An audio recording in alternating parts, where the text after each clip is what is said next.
Cool. I see it in the forum. Is it working? Almost. Ah. Okay, Oh, you're no. on. Yeah. Wait, it was on for a second.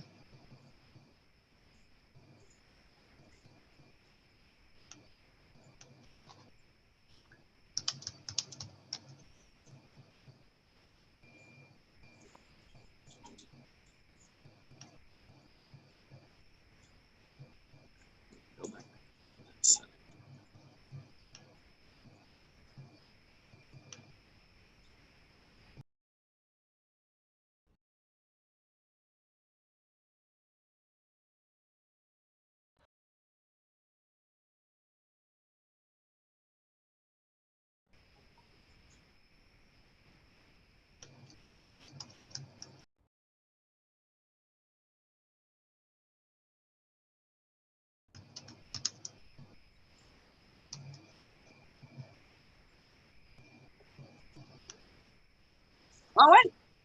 We're on. Okay. So apparently this is on. So hi everybody. My name is Vero. I live in Quebec, in the province of Quebec in Canada, all the way up there. I live near Percé, so that's the really further tip of Quebec.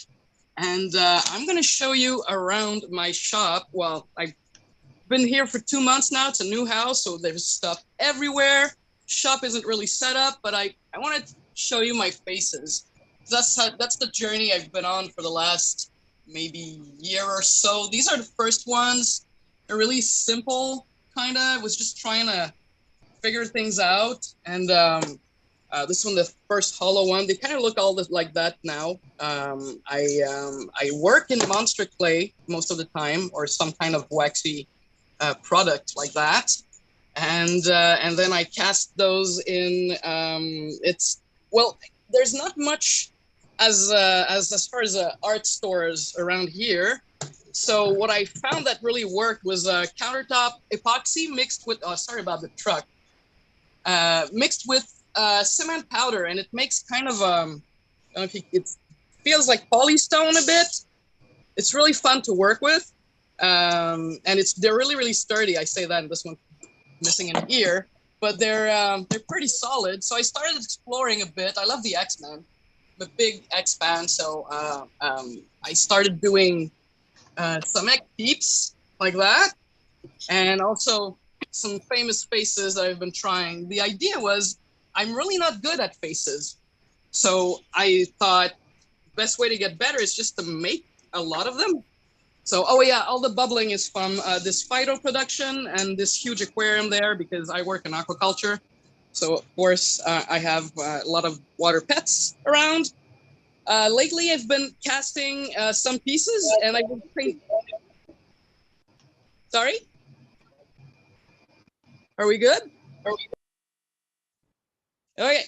So, I've been painting these pieces lately. I'm not set up to do sculpture and painting at the same time. So they're kind of drying on my couch while I work on something else. Here's a Wolverine that's almost finished. There we go. This is from Motor Girl from Terry Moore. If you're not aware of Terry Moore and his work, Strangers in Paradise is the big thing. It's super cool. So I started making these. This is Aunt Libby from the same comics. I decided if I'm gonna work on faces, I'm gonna make characters I like. And this is Tambi. I'm really liking the color scheme on this. And they used to be pretty flat, and now I'm giving myself some space when I'm working on the on those faces. So yeah, I said I work in aquaculture, so sometimes I make water stuff. This is a copepod.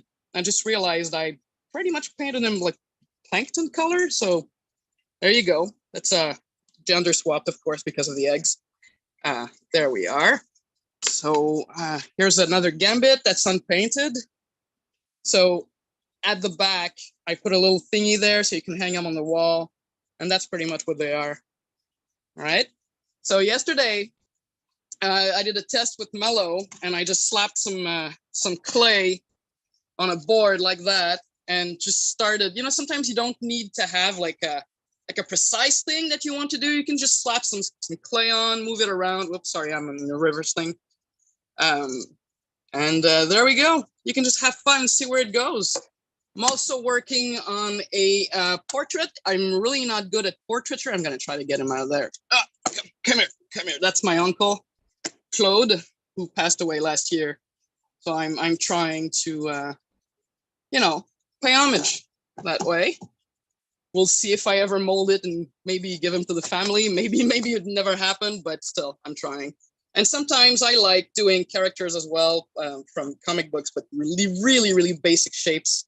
It's really liberating to just do like eggs and round things and no details.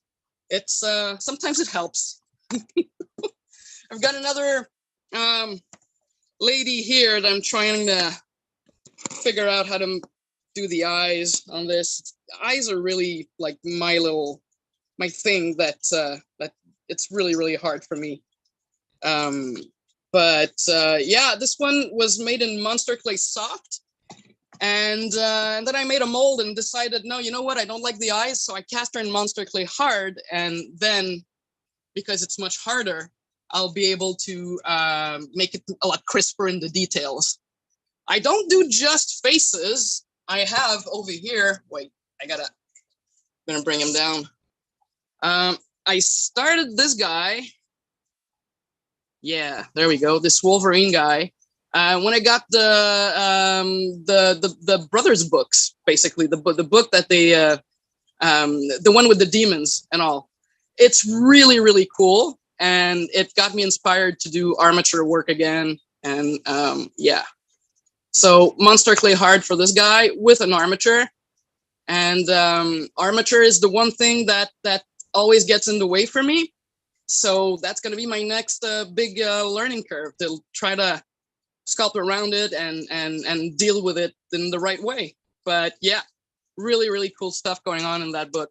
If you don't have it, go get it. And what do I have right here? Sorry if I'm moving a bit. There we go.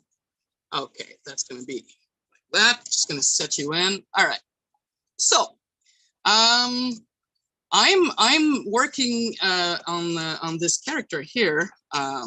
It's probably, I mean, the goal is to I want to make it Rogue, basically, from the X-Men, but I'm having a hard time with female faces a lot because of all the softness, and it's not always easy, and it's millimeters sometimes. Like you move it a little, like, oh my God, what is this? And it's really tiny details and tiny, like a bit of clay here, a bit of clay there. And I don't have a very good technique. I'm basically pushing clay around until it looks good. So sometimes it's fun. You can discover a lot of stuff on your own like that, but it's not always. It can be tedious and sometimes frustrating. But that's how I work, I guess. Yeah, this is Monster Clay Soft. And I hadn't worked on her in a very long time because it gets hot here. And even though we're like up north technically, but no, we get like, sometimes it gets in the 30s Celsius. So Monster Clay Soft would be melting literally. Right now it's 22 Celsius. So that's what, 70-ish, 72, something like that, Fahrenheit. Fahrenheit's so funky. But yeah, so it's a good temperature to work with Monster Clay Soft. Because it holds itself really well, and I'll be able to get into the eyes and the details like that, and it's not going to be so mushy. But over 70, maybe at 73, 74, it starts to be way too soft, I think. So I love working with Monster Clay Hard as well. I love the crispness I can get. So what's going to happen with this is it's kind of wonky, and I need to figure out like what to do with those eyes. They're a bit too close together for my taste, but I'm not afraid to, even though it looks kind of almost finished, and I wish it would be finished. I really want to finish this piece. I can really kind of draw right on top of it and go try to figure out what's wonky about it, what's not working. Like I'm just sketching on top of it. Like, yeah, this would be like the middle if I want my eyes like this. And I can realize that this is a little lower than this. So I'm gonna push it a bit like that. There's no like, I'm not really doing a, it's not very Cartesian. It's really just, you know, fumbling about basically, which is my life, you know, in a nutshell. But yeah, I don't know if a lot of people work in monster clay or like what kind of molds do they make. I make my my molds out of silicone. I use I do very, very thin molds in a silicone that's pretty stiff. And that allows me to have cheap molds that hold themselves really, really well, basically. By doing flat faces like this, I can make simple one-piece molds. And if I need to, I'll make a rather thin plaster of Paris shell. And that's enough. I'm going to do what? Maybe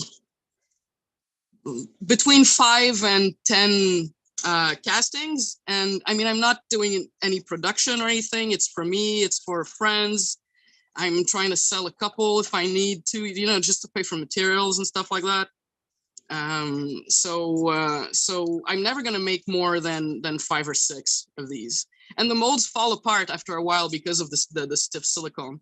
So it's kind of, it all works out together. Like everything I make is a very limited series. I don't know if the autofocus is, oh, I said it right.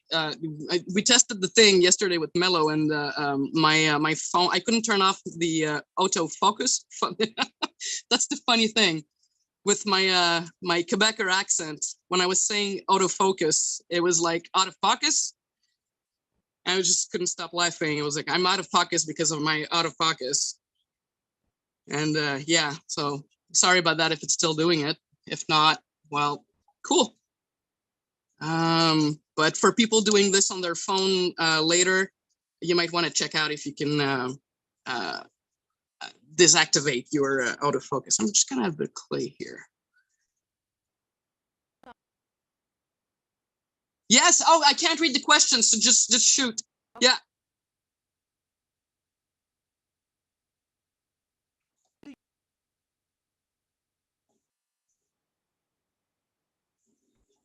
Oh yeah. Well, there's very little of it actually. I'm gonna try to. There we go. It seems like there's a lot, but it's always kind of in a way that it's not going to get so much in the way. It's going to pull out when I'm going to demold. I will have to be careful when I cast to make sure that the resin goes all the way to the tip. And I might make some vents at the very tip here, around here maybe. Sometimes I do them on the sculpture before I make the mold. Sometimes I will use a hollow brass tube and just jam it in the silicone right where I want the hole to be. And you push it through and it kind of makes a little vent, and that helps. But it's something that I have to try to think about when I'm doing the sculpture. How am I going to cast this? Because molding it is one thing. Okay, fine, you can get it out of the mold. But how easy is it going to be when you're casting it? There's a bit of a, actually it's a good undercut right here. Sorry, right here under the hair. Maybe I will cut this, but maybe not, because the way that I cast, if I turn it completely upside down like this, when I pour it in, you see that it's mostly on the side, actually. It's not kind of, it's not so much an undercut as it looks like. So yeah, that might not be too big of a problem. Sometimes what I do, since I'm making small molds, that will not, I'm going to cast just a very few copies. Sometimes I cut slices in the mold to help me open it. I'm going to show you. Well, he's got some resin in it, but this is on mic, and the cigar is it's not an undercut, but it's a really long cylinder. So I have sliced it open just a bit in there so that when I go and demold, I can kind of pull on it and push on this side. But the mold is at the thickest, maybe 1/4 of an inch. And that really helps because I can push on one side and flip it upside down and flip it out, basically. But yeah, undercuts are always something to to keep a lookout for. But you can always, that always scares people, but you can totally get in there with a knife and cut your mold in pieces if you make sure that it interlocked back together and that you're able to reset your mold and cast. Did that answer the question? I think. I ramble a lot. Sorry about that. How are we doing on time? I have no, I set a timer and I forgot to set it, basically. 15 minutes. Really? Oh, that is so cool. Wow. All right.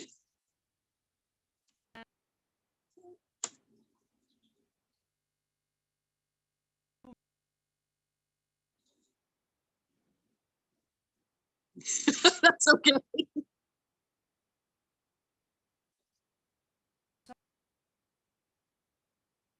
Yeah, I'm going to show you what a mold looks like.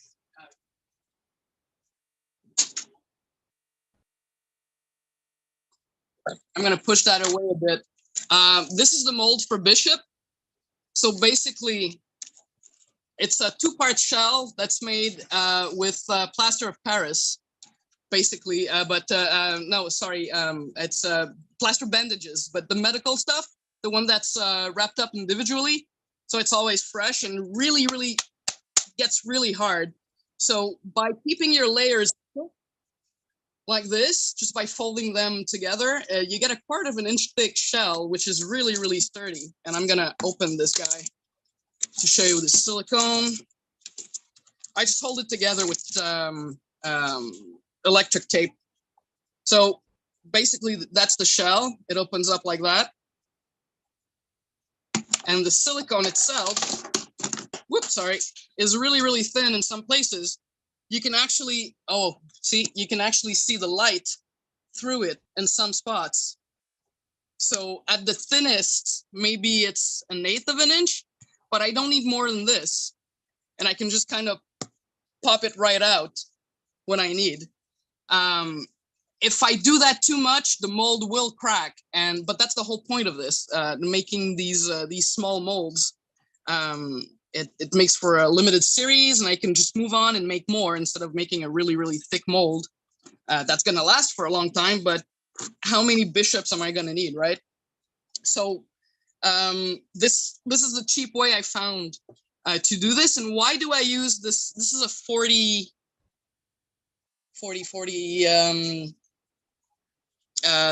the hardness. I have it right here. What is the brand? It's Rebound 40.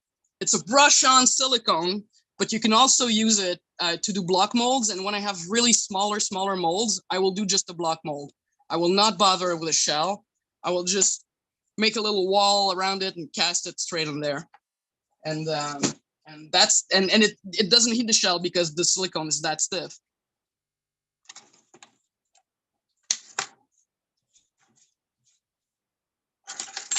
All right, if I pull back on this, there we go. Wow, I'm looking at her through the camera, and I'm surprised that she reminds me of Dennis Quaid. So we're gonna have to fix that, I guess. All right.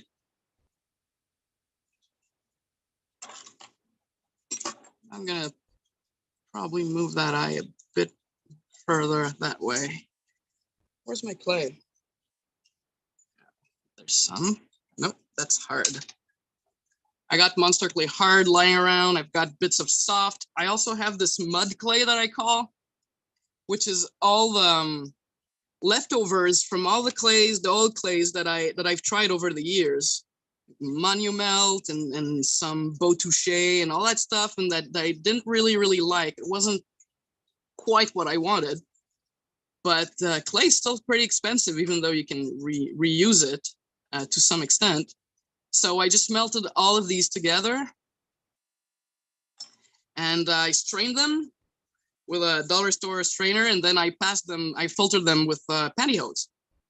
And I pour these, and you can use, well, whatever, but I really like silicone ice cube trays. And you can use that to just pour some blocks, and then they're readily available. I'll show, I think I have some lying around. Yeah. So that's like a block of my my weird clay. It's really hard, but it melts really fast in your hands. So I don't know. I think the Monumelt in there does that. But you can always, you know, reuse your clay like that and mix them together and see what you like. And yeah, I was on the mission to make my own wax, my own clay. I have the Pop Sculpture book from Tim Bruckner. Amazing book. And yeah, I wanted to do my own clay because I thought I couldn't find a hard clay that wasn't brittle or that wasn't too sticky. And I really wanted something super hard to do full figure characters. But when I started working with faces, I rediscovered the joy of monster clay. And the medium, as well as the, well, I get hard and I get soft. So at some point I end up with a lot of medium. Sometimes I'll do the face of a character in hard to get crispy details. And then I'll do the hair or the like a coat or whatever, some accessories that don't need as much details, that are a lot looser.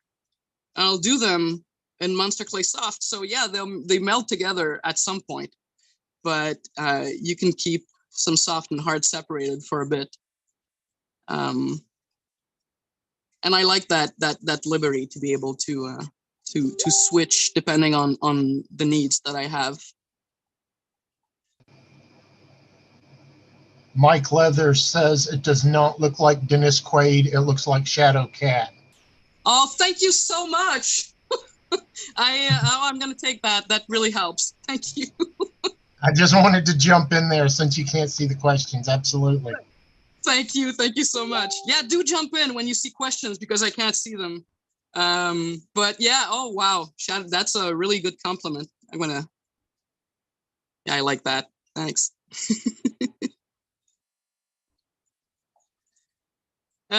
Yeah, we got a bit of wonkiness here too. My light is not helping, that's for sure. But by moving it around, sometimes like the shadows will make lines that you can follow, and you can see if something is off. It's one day when I grow up, I will have adequate lighting. I think, maybe, I don't know. Will I ever grow up? I kind of hope not.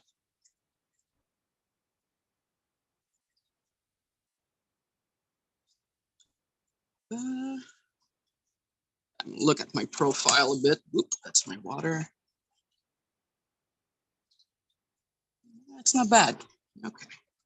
I use the negative space a lot because I come from drawing more than 3D stuff. So when there's something I don't understand in 3D, I will look at the negative space it creates to see, is that the line I want?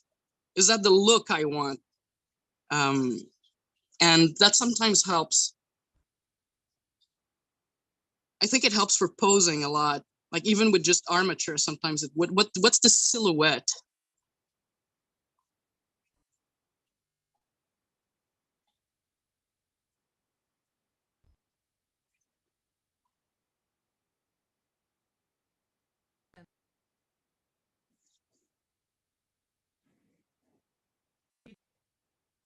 Yeah.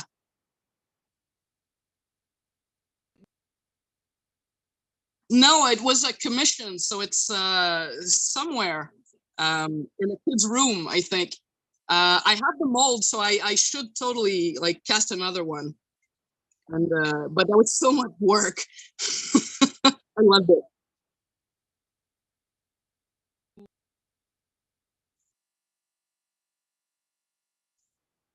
Yeah. Oh, thanks. Yeah, I think it's important because even when you're doing a full figure, it's hard sometimes to keep the motion. Like you'll do an armature and it looks really, really cool. Like it's got all the superhero thing going on. And when you add stuff to it, it kind of dulls that movement out. And it's hard to keep that sharpness, you know, that dynamism. And with faces, it's even harder. Like, how do I make just a portrait that, like alive, basically? And I do that with hair, with a hint of a smile. Like sometimes it's clothing.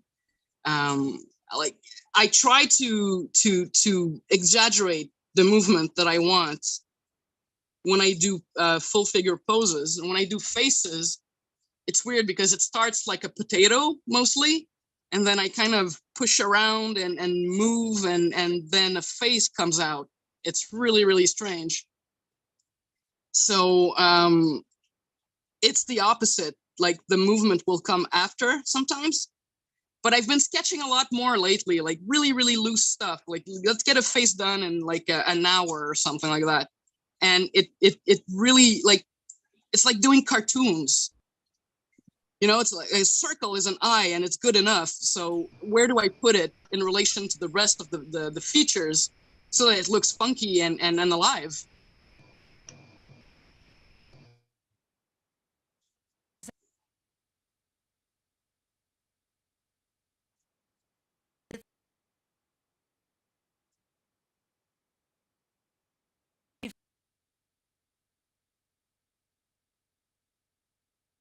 Two minutes. Well, I thank you, everyone. And let's just, this is going to be really, really fun. Have a blast. Do what you want and just enjoy yourselves. And thanks for the Shiflet Brothers for the forum and everything.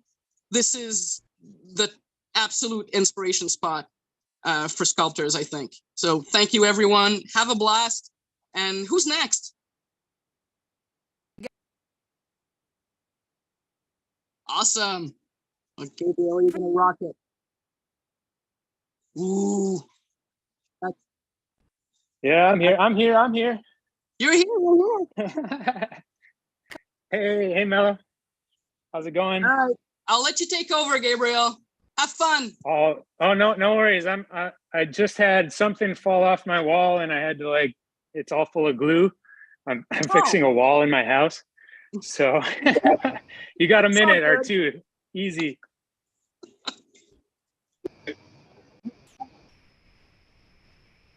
Oh, I'm back in the screen. Oh, better do something important. Like, yeah, that looks good. Where's the clay? That's basically what I am, a clay pusher. Thanks, Vera. We really appreciate it. Thank you so much. Have a blast. Yeah, pretty cool stuff, Vera. Really cool stuff. Yeah, sorry, I usually have a double camera setup, but apparently Zoom is not letting me log in for some reason on my other computer. So we're going to do one camera today, I guess. So I'll start the video. How's it going, everybody?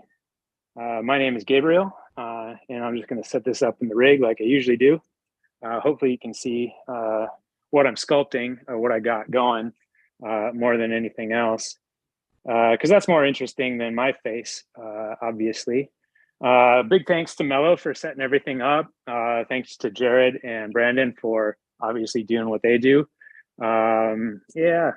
I was going to try and open chat, but I think we'll do the same thing that Vera was doing. So Mello or Jared, if anybody has any questions in the chat, go ahead and ask them. How's the video? Can you see all my stuff? Yeah, okay, I think so. I can usually see it on my screen, but maybe let's see if I can just hop on the on the old face bit. Upright, you mean?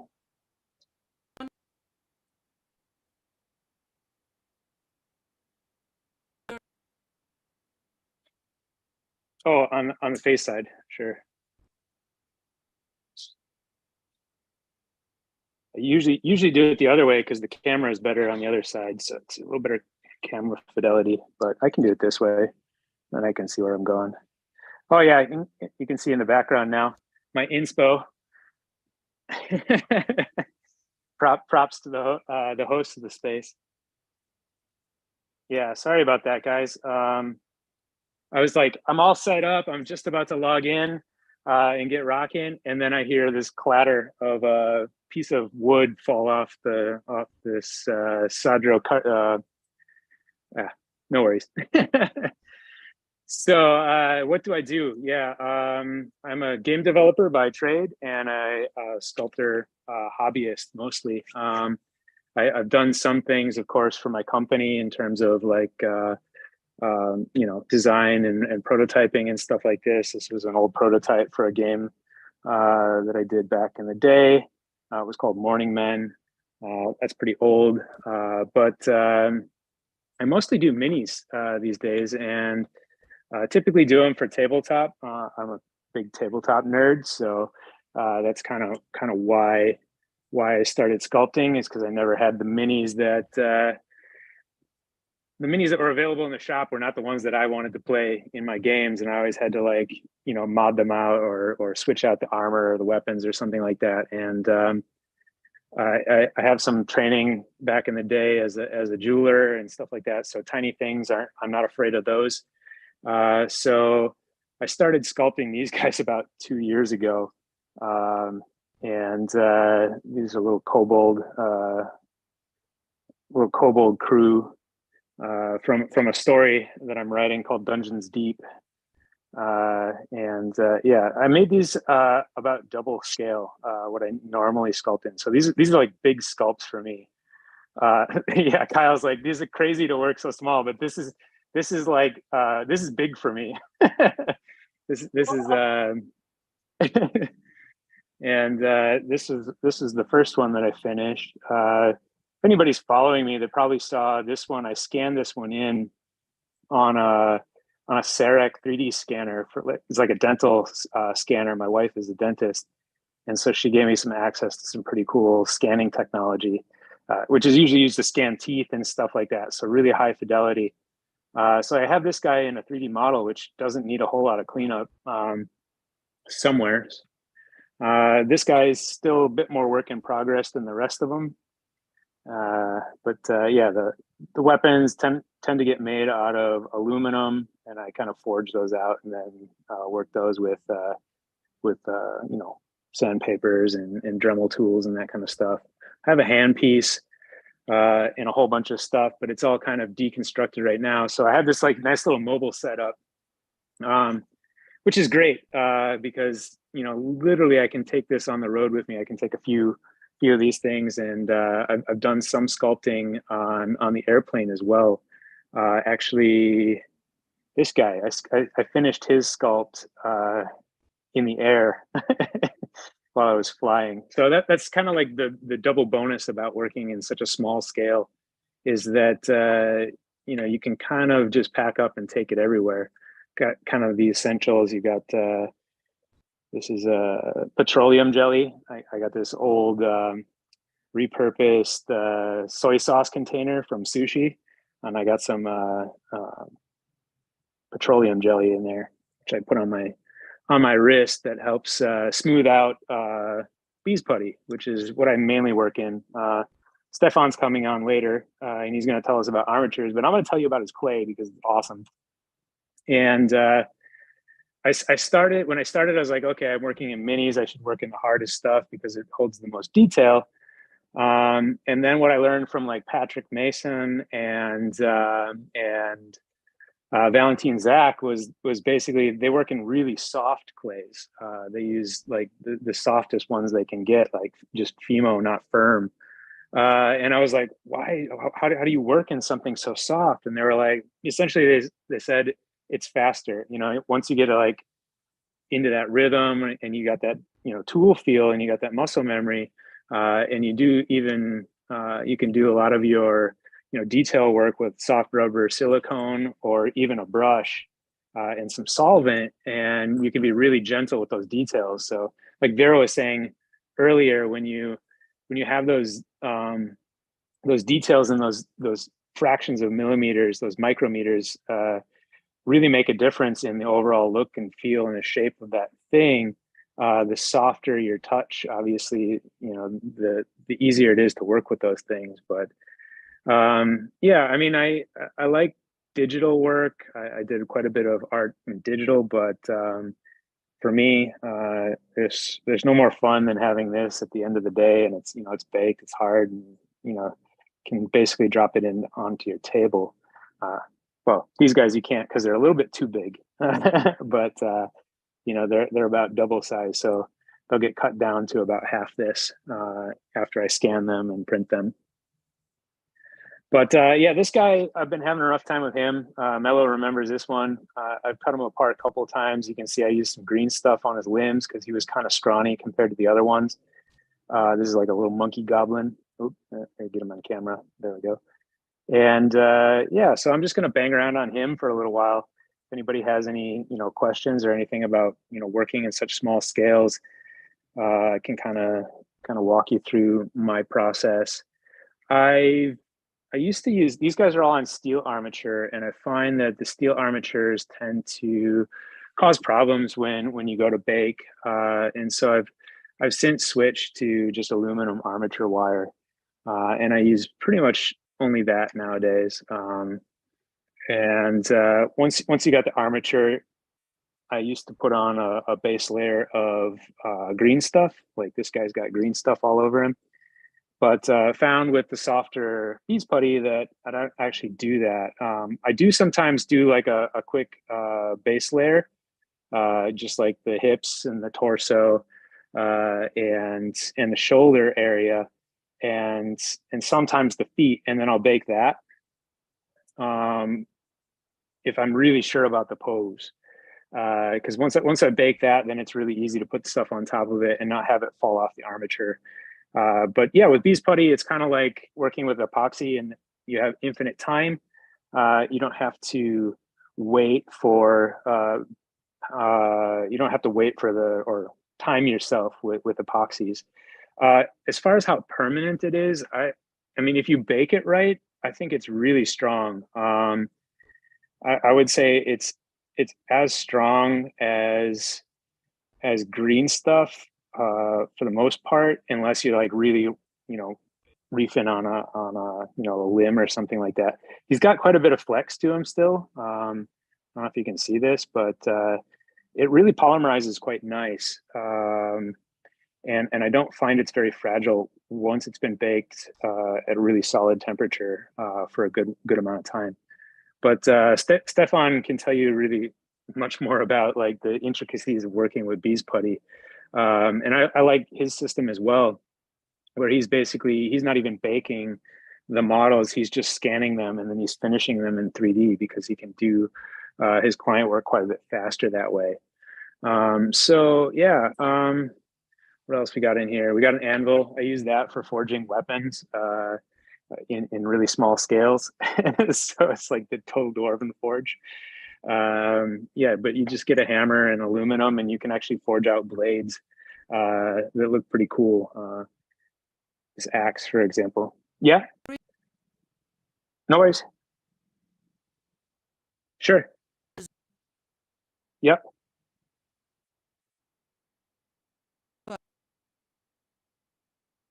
Uh-huh. Okay.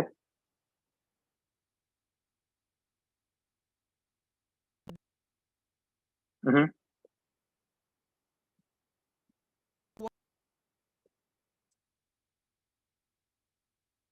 Mm-hmm.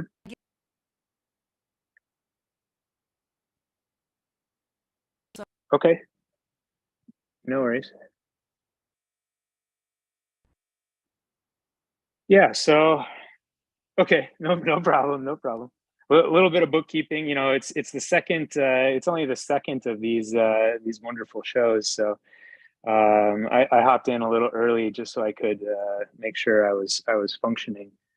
Um, but yeah, so I just, you know, like a lot of sculptors, you know, the age old trick of, you know, dropping the mud on your thumb because it keeps it handy and close by for when you're sculpting. This is a nice tool again from Stefan and Bees Putty. I use this one a lot for blocking, and this guy right here is one of my biggest workhorses. This is just a simple flat like dental spatula. Again, like the benefits of having a wife who's a dentist. She gives me all these amazing tools. So I've got ball tools and retraction cord packers. Check this guy out. This one is super cool. If you have a dentist who's super cool, go ask him for the, you know, the broken tools and stuff. This one actually has a serrated edge on it, which which you're not going to see on the video, but this one works like a rake at a really micro scale. And I use this one quite a bit if I do a lot of additive and subtractive on the model, especially in the early stages when I'm just kind of blocking things in. But yeah, it's basically like a guitar string. It's got a little serrated saw edge surface. And from what I understand, it's for stuffing something between the gums and the tooth down around, so you can access the lower part of the tooth. It's pretty gruesome, but I love this tool. It's a really nice workhorse. So yeah, basically just take a little bit of this, and it's very similar to anybody else's sculpting workflow. You just put it on. Nice thing about the softer Bees putties is you don't need any bonding reagent between the two materials. It sticks to pretty much everything. This is Bees Putty Double Firm, which I quite like for I pretty much do everything in double firm these days. The normal firm or the summer firm is a little bit too soft, and I don't feel like it speeds up anything. So yeah, double firm seem to be kind of like the sweet spot for me. Yeah. So the idea with this is you get those shapes in and blocked in, and this character, they all have this story, and I think this is really important, maybe more important than, you know, technical skill, is like, what's the story you're telling with your piece? And this guy, he's a monkey goblin, which is from the Pathfinder setting. Core rules is tabletop RPG. And he's got a prehensile tail. He's kind of a mongrel. He's not well liked by a lot of societies. Goblins are often kind of annoying. And he kind of got himself into some trouble with the dungeon where he works. And so he's kind of on the lam. He's on the run. And he finds a group of kobolds, which is the rest of these lot sitting here. And instead of just asking if he can join, he's had too many bad experiences asking to join as a goblin. So he decided, you know, I'm going to pretend that I'm a kobold, and so he's going to be dressed up like a kobold. He's going to have a fish fin strapped to his forehead, so he looks like a dragon, and then he's going to have spikes down his back. So he's going to have like this kind of makeshift wonky looking costume, like he's cosplaying as a kobold. And yeah, so he's kind of got a little antic going on. All of my characters tend to have pretty dynamic poses. You know, there's a good line of action, and even the ones that are pretty stationary, like this one, he's very upright because he's prim and proper compared to his brother. His brother is a barbarian. He's more of a, you know, a tactician and a fighter. So these guys are twins. That was a stupid idea, you know, like, hey, let's make, you know, something super small, and then let's make an identical copy of it, like in terms of his face. But I don't know if I got there or not, but they're pretty close. And yeah, the Barbarian's still kind of work in progress, so I got a little bit ways to go on him. But yeah, big lines of action, and even though this guy is pretty stationary, he's got you know, a good flow of action coming up from the bow, down into the arrows, down into his tail, which wraps around back into his bow, and kind of keeps everything moving.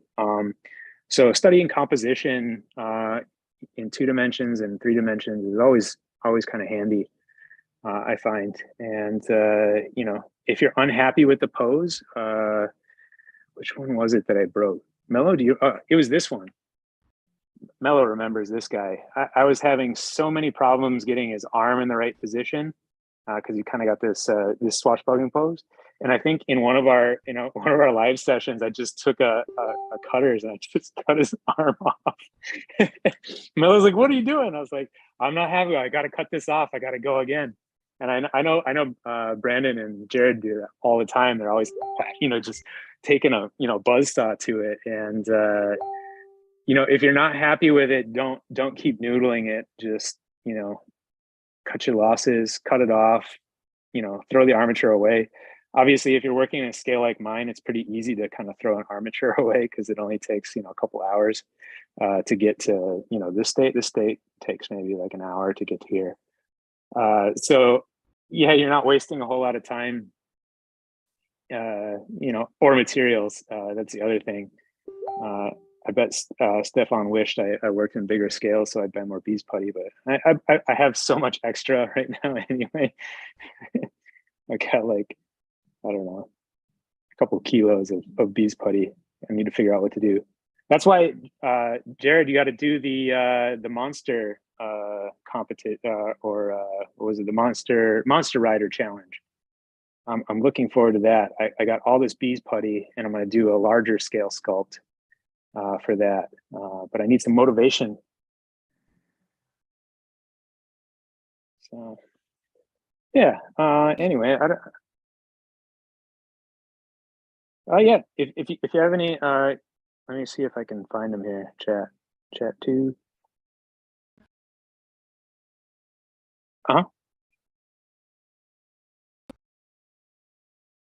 Music that I listen to. Yeah. It's actually in the background. I don't know, maybe they can hear it. It's actually Ben Howard at the moment. But I listen to all kinds of stuff. Bon Iver is a big one. And anything that's kind of got some imagination to it. I'm not very much into pop, I would say. But yeah, if it's just kind of, if I know it well and it's kind of there, it kind of helps. So yeah, I always have music jamming in the background. And I'm going to shamelessly plug the Sculpting School. Mello and I actually have done this many times in the past. Not so much lately. Work's been insane. This is the first time that I've actually picked up sculpting tools in a while. So we basically just meet on Zoom and do what we're doing now. But we just talk about life, talk about sculpting, and have some fun. And usually a beer. Oh, I forgot my beer. How much time we got? I got 10 minutes. All right, I'm gonna grab a beer because it's hard to do sculpting without a beer.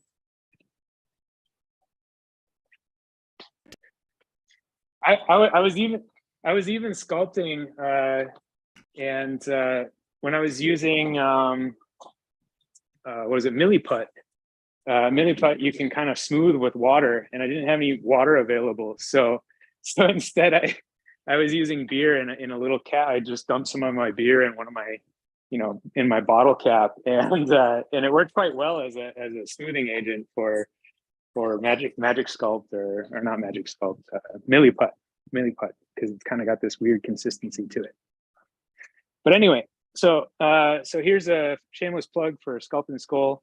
If you want to, we have a Discord, and you guys can come join the Discord. And yeah, links are always in the forums and stuff like that. So I'm not gonna go too much into that here. But I gotta close it. There we go. So anyway, cheers. And you don't have to drink beer in the Sculpting Skull either. You can just come and have a good time and bring tea. Some of our sculptors are over in your time, so it's a bit early for you guys. But here in Slovakia, which is where I live, it's quite late already. We're kind of doing the late show over here. So go back to my workforce. The reason I like this tool, it's got a flat end, so kind of like a spoon or a pusher. And then on the other one, it's perpendicular.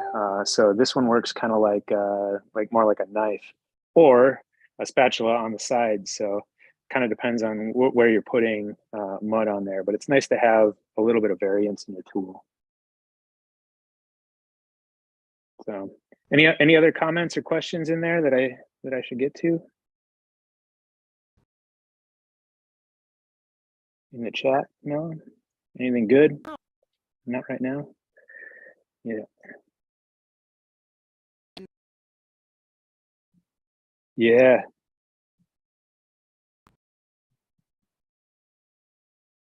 Oh, and don't forget to do the GoFundMe if you can.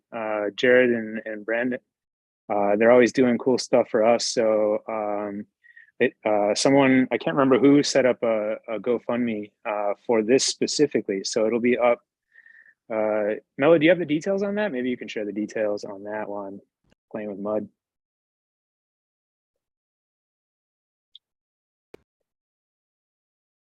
Yeah, cool. Yeah.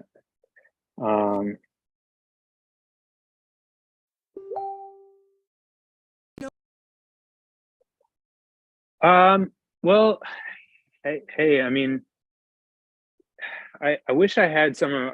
I'm in the middle of reconstruction in my loft space, which is where I usually sculpt. I wish I had some of my old ones, but they're pretty terrible. You know, I mean, they're fun, but yeah, you always got to start somewhere, and I definitely have a lot to learn, and that's kind of the fun thing about it. Like if you're too fixated on, you know, sculpting like somebody else, it can get really difficult, and you can easily demotivate yourself, and it's really not healthy to kind of compare yourself to somebody else and say, oh, I'm not that good, or anything like that. I mean, you can be objective about your skills and be like, okay, if I work on this, or this guy's really good at this, I could work on that, but definitely don't get down on yourself. You know, I don't do this as a profession, and I kind of like it in that space. Like I said, I used to be a jeweler, and my wife was like, why don't you do this for a living? And I was like, because I kind of like doing it just for me. So yeah, do you. You know, don't worry about other people. And I used to post more on social media these guys, and you know, I got, you know, it's really fun to get likes and stuff like that, but I read some studies about extrinsic rewards and basically like the like button, and it's pretty insidious. I don't want to get on too much of a soapbox here, but this is kind of what we do in Sculpt and Skull, right, Melo? Is we talk about what's wrong with the world, and we bitch and complain. Yeah, but basically they did a study where kids were basically creating art in a school kind of setting, and they measured how many pieces of art or whatever they created in a day, and then they introduced like a gold star system. So they created a piece of art, they got a gold star, and what they found was that some kids, most kids, kind of increased production for a little while. They created more, but as they got more and more stars, the quality of their work degraded quite significantly, because all they needed to do was deliver something and post it, kind of shit post, if you will, in order to get that star. And eventually the star became not meaningful because it was an extrinsic reward. And they found that after this, or after taking away stars, or not giving out stars anymore, not taking them away, But they found that the kids were less productive. They created less, and some altogether stopped creating things. So they kind of lost the dopamine hit that they got from the pure creation aspect, because it was replaced by the extrinsic reward, which is much stronger of an initial kind of reward loop. You know, it's why training dogs is so easy with treats, is because they have that extrinsic reward. And unlike dogs, which will always love cheese, you know, as a treat or whatever, humans lose that that value association with an extrinsic reward. So yeah, don't worry about what other people think. Long story short.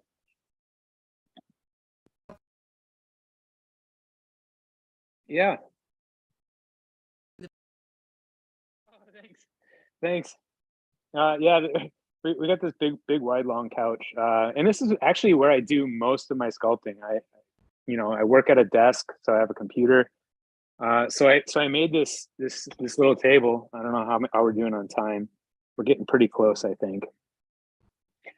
So I just took this board and I took some shitty legs from IKEA and just drilled them to the bottom of the board, and it fits between my coffee table and my couch.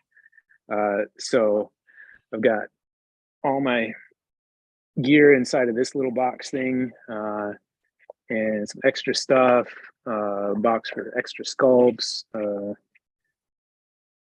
Basically all the stuff that I use consistently or frequently is in here. This guy's actually got all kinds of petroleum jelly all over it because I was using it for something. Carbide scraper. I got a really small, like when details get really tiny, I'll show you. This is the tiniest tool that I've come up with. This is a Botox needle. I don't even think you can see it on the thing, but this is really tiny. So if I have like an eyeball or something that I need to get into and put an extra line in, I'll take some tranquilizers or something so I have a steady hand. You got to get really close and really tiny, and it's got a bit of flex in the needle. I don't know if you can see that, but that flex makes sure that I don't dig too deep into the material, because even with this small of a tool, it's really easy to overdo it. So that flex is really nice. So yeah, insulin needle or a Botox needle. It's just a really fine gauge, and it's got that hypodermic scoop to it, so you can actually scoop stuff out with it. But that's the tiniest tool that I have. And I made a bunch of other. No worries. Time is out. Definitely.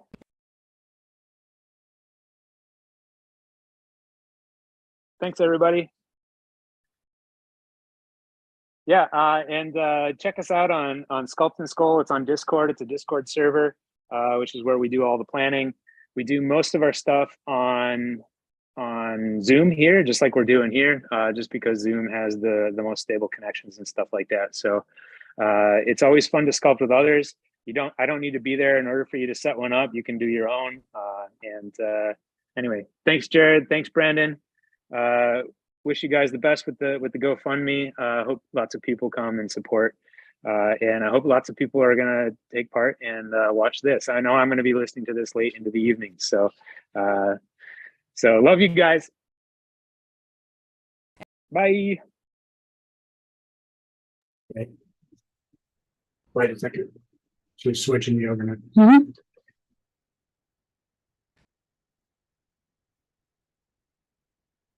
Howie?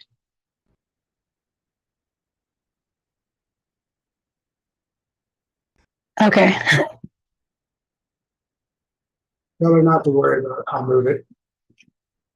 Okay.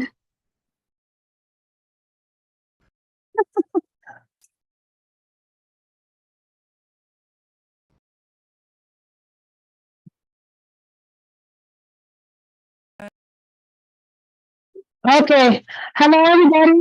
This is my name, Smith. Thank you very much, Sharon and Brandon, for doing this. It's a really great and amazing opportunity. And I'm just going to go straight to the cake. We only have 10 minutes, and I want to show you something. I'm a sculptor, and actually, right here, I'm making a sculpting of baby dolls, because I'm making baby dolls in silicone. So today, I'm working in this little guy here. He is a vampire baby, so this is the whole doll. He's pretty big, but we probably have like 10 casts out of this. I'm making in silicone, and the molds are coming out. Hello?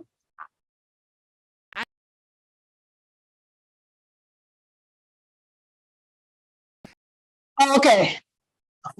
He's gonna fix it right now, so. Just a minute. He's fixing it. Don't worry.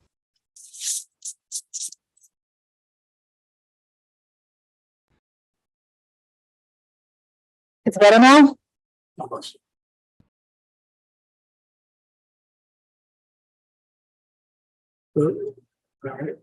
Hello, hello, hello.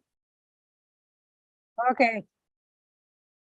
So what I'm doing is actually I'm going to show you how to save the parts of your mold and recast your own sculpture.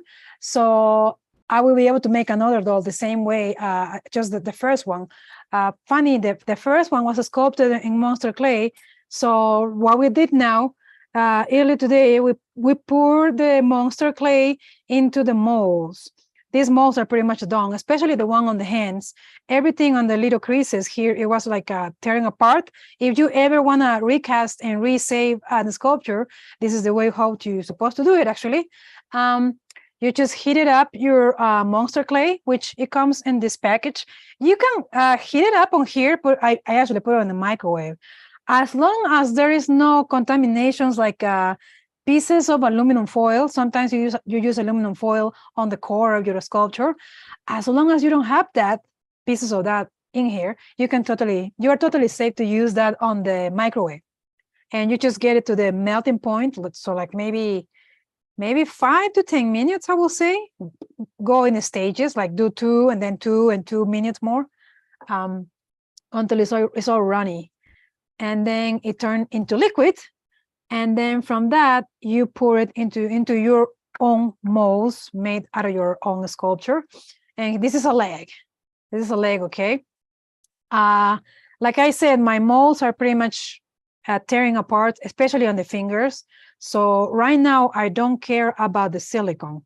What I care is about the piece inside here, because I'm going to grab that piece and fix it, redo it, pretty much fix all the cracks and the parts that were breaking apart, and then make molds again.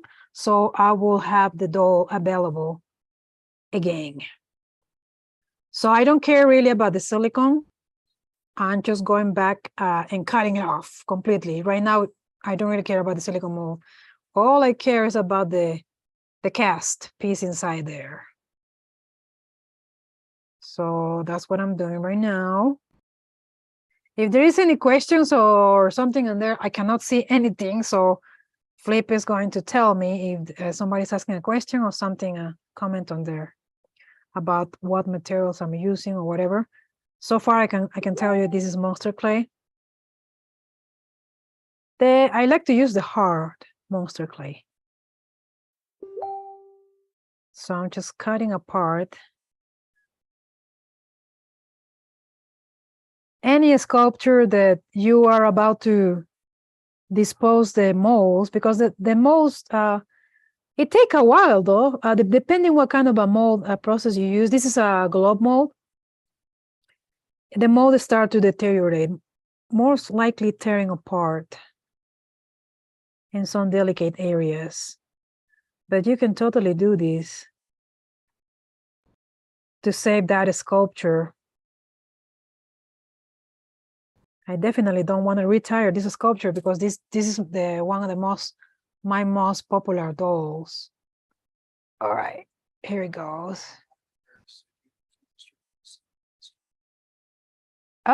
Yes, because I'm going to reshape this. It's not going to stay just like that. Like I said, the mold was tearing apart. Oh, this one doesn't have that much tearing, but there are some parts, especially on the creases, where the mold was completely tearing apart. And so I need to redo some parts of the sculpture here. And the encasing in general, this is free form air. I use everything from Smoot-On. The encasing itself, it was this silicone was so much wear that it was not fitting right on the mother mold anymore. So it was causing some parts. I can see some smash on here. It was causing some parts of my cast to come a little bit deformed. So I'm gonna have to add some volume on the parts that were smashed, and most likely the fingers were messed up. Actually, the legs are not that bad, like I said. What was the original that you made? Actually, it was monster clay. I sculpted in monster clay, and the silicone is Smoot-On silicone. Okay, the other leg. Apparently, the legs don't really, more than being a little bit smashed.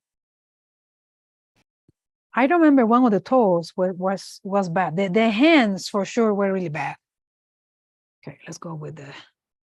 Yeah, I used the original sculpture was also monster clay. The legs, the head, everything. I don't sculpt much in monster clay because I'm not that fast working with monster clay. I love the clay though. It's an excellent clay. I am just not fast. I am faster working with polymer clay. But this doll, I had some time to work on everything in monster clay. So it's funny that now it's going back to be monster clay to start a new doll, a new sculpture from that.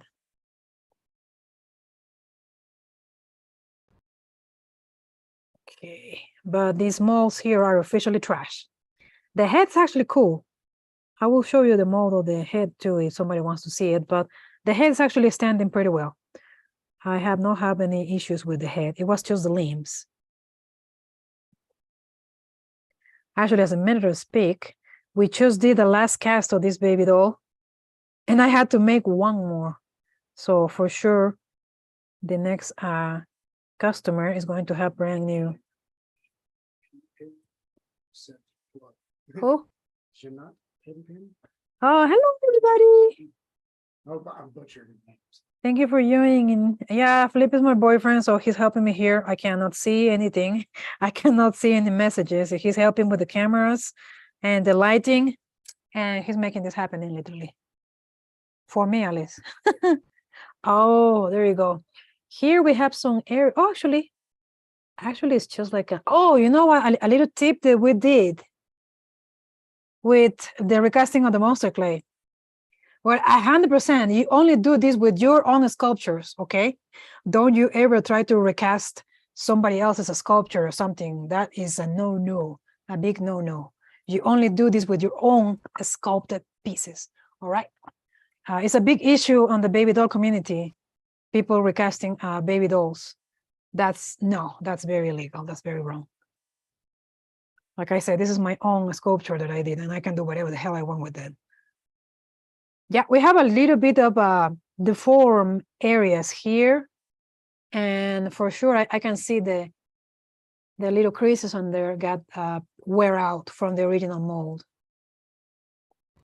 Everything else, oh, the secret, the little tip that we were trying today, you know, because we work with silicone and we're resin, we have a pressure chamber and a degassing machine for silicone.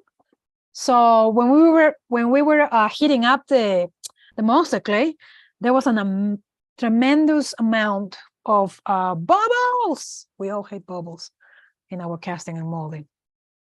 And I was thinking, what the heck don't we try to put this on the vacuum chamber? What is the thing upstairs?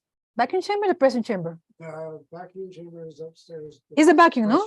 The pressure is okay. The pressure we use for resin. The vacuum we use for silicone. And we. This is actually a 32 by 8-foot desk. Yep, it's pretty big right now. It's part of the living room. It's taking the living room actually right now. We have the dream of getting all things together for our studio. Okay, this goes with the thing. And we degas the monster clay. And let me see if it was this hand or it was that hand, the one that we start doing without the degassing. Because at a certain point I was going crazy seeing so many bubbles on here. And I was thinking, why don't we just degas it upstairs? It was liquid, so the bubbles went crazy. So let me see if that make any difference. For sure, I warm up my molds. I swear I don't remember where I have read about that. Probably in the many classes of the Stan Winston. I watch everything there, literally. I just don't remember who gave the tip of if you're going to do this recasting with modeling clays, it could be Shaban too.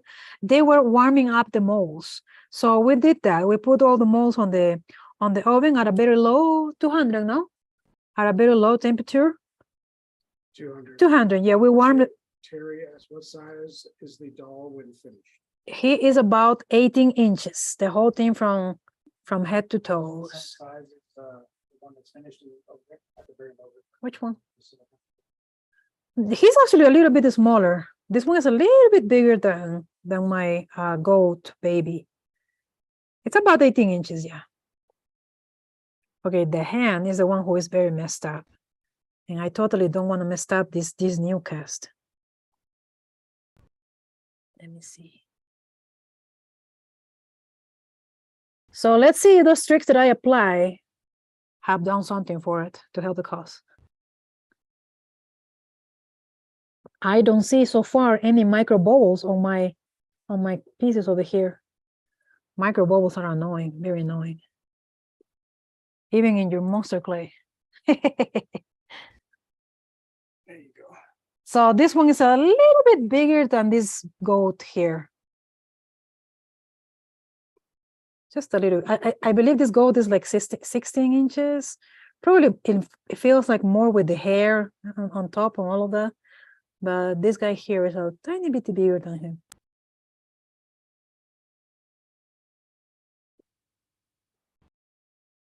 All right. I don't want like to crack a finger. It could be glued back, but I prefer not to. Prefer not to crack a finger. Aha, I can see micro bubbles here. So the fact of putting the hot monster clay on the vacuum chamber, it helped. Can you see these bubbles here, the micro bubbles? Look at there. Oh, wow. That was a good thing to do then. Damn. Well, there you have a tip, because I had no idea that was going to work. So this is the very first hand that we were trying to pour the, I cracked the finger. I hate it. Oh, I have air. Well, that was just gravity being a bitch. So I'm not surprised about that one. It's okay. I can remodel and glue that. Arrow. I too warm up the molds in casted clay. And Jeanette said it looks like there's some joint articulation there. Do you have to sculpt and fit them yourself? Question mark. Yeah, we call them phalanges. Phalanges. I'm sorry, I don't know the word exactly, but the ones who make this kind of dolls, we call it something like, I don't know how it spells, but it's called phalange or something like that. So yeah, it's a little plug that you put here, because thinking a little bit about kind of like commercial dolls, it's kind of the same idea, because these parts had to go glue. It had to go connected to a cloth body exactly the same way as a store baby doll is with soft body, it's pretty much the same system. So yeah, I had to make that myself. Flip was 3D printing me many of those lately, so that makes my life easier. So I just put it on there. I just put it on my clay, and then I casted the whole thing. I really want to try to save this. This is the most messed up hand. all the creases between the fingers, the mold was completely tearing apart. There you go. Maybe you can see it here. You see? The mold was breaking up. I can totally, yeah, this was a huge bubble. That's why this thing was so sensitive. Well, you don't expect to have a completely literally finished piece when you do this anyway. Yeah, it's you know. Demo says F you gravity. Yeah, fuck you. It's true. It's a bitch.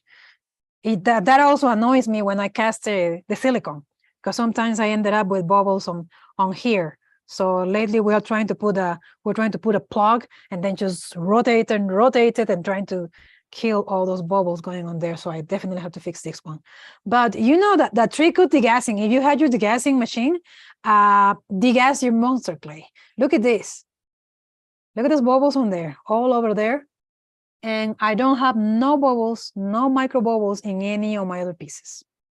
So I love that, because I'm going to have to fix this.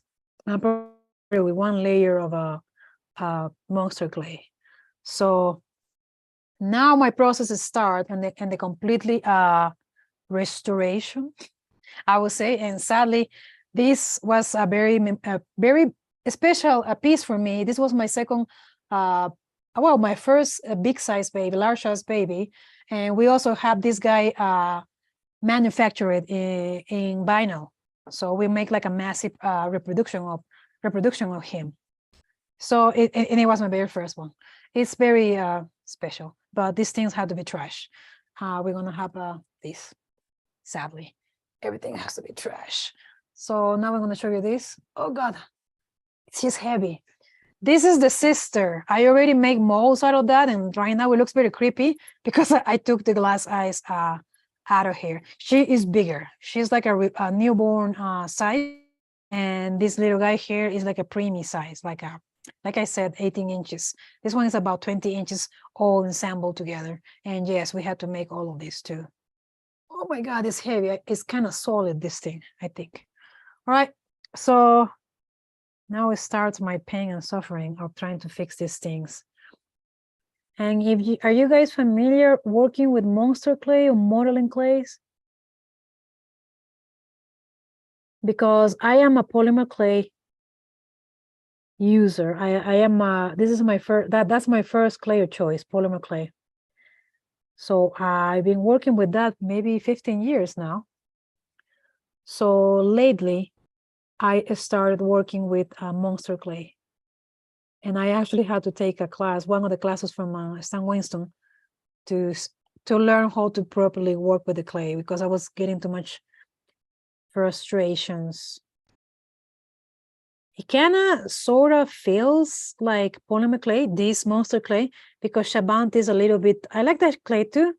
Oh, I took a class with, oh my God, Wayne Anderson. I took a class with Wayne Anderson, working with Shabant clay. I did not know how to work with the clay also. But that one is a little bit more kind of stick. It's more stickier and messier, I will say, compared to Monster. Monster kind of feels like polymer clay to me. It always felt like that, actually.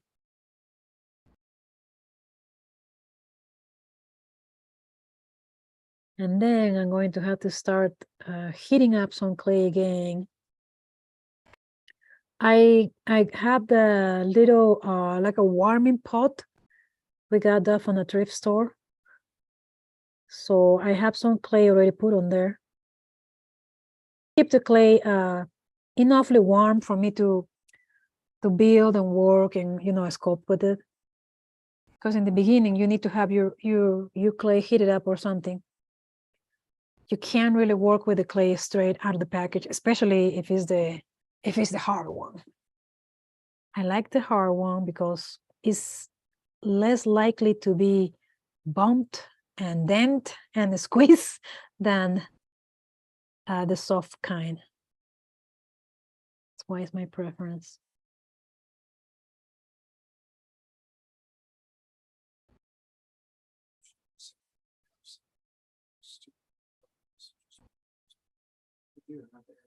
for the ears on the head. Oh, poor air vents.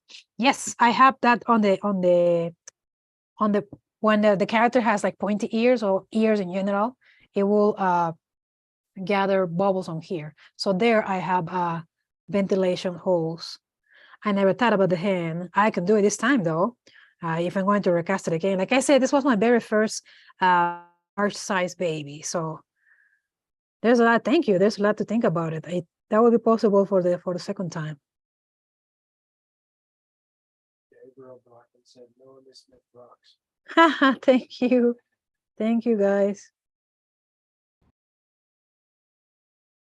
Okay, I mentioned that my first clay of choice will be always polymer clay, even though lately my hands are getting old and it's kind of it's kind of hard to knead it. So right now I'm going for this or paper clay. But anyway, I'm just going to show you.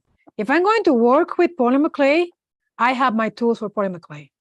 And these tools are here, everything on here are tools just for modeling clay, either Shabant or either monster clay. I don't really like mixing polymer or paper clay or air dry clay even with like wet with modeling clay. You can't really do that with polymer because with polymer you have to bake it. If you have any remaining pieces of polymer clay here and you try to hit this, you're dead. You contaminate your clay. So now my job, we are 8 minutes. 8 minutes. I guess I can just show you my tools. Yeah, so anybody has any questions or anything like that, or want to see a sculpture behind you? Yes. Some of these tools, I gotta remember how the hell to use this. I learned it with Wayne Anderson. This one and this one's too. They're pretty much, oh yeah, okay, I remember. They're textures. These little guys here, the sponges, they're texture tools. You know, I have a little finger in it. It's cute. Oh, It's the nice. oh, okay. And everything that is a carving tool, you could also use the dental tools, metal tools for this kind of a clay. Rakes, 100% rakes, the tiny bitty ones, the bigger ones, all kind of a metal rakes. What would I have here? Oh, this tool is amazing. Some of my tools, aha. This is easy to tell. I think it's a low cornel. Yeah, there you go. That's a great tool. Oh, look at these guys here. Oh, they gave me this and the makeup is cool. I took a prosthetic class there, and cinema makeup is cool.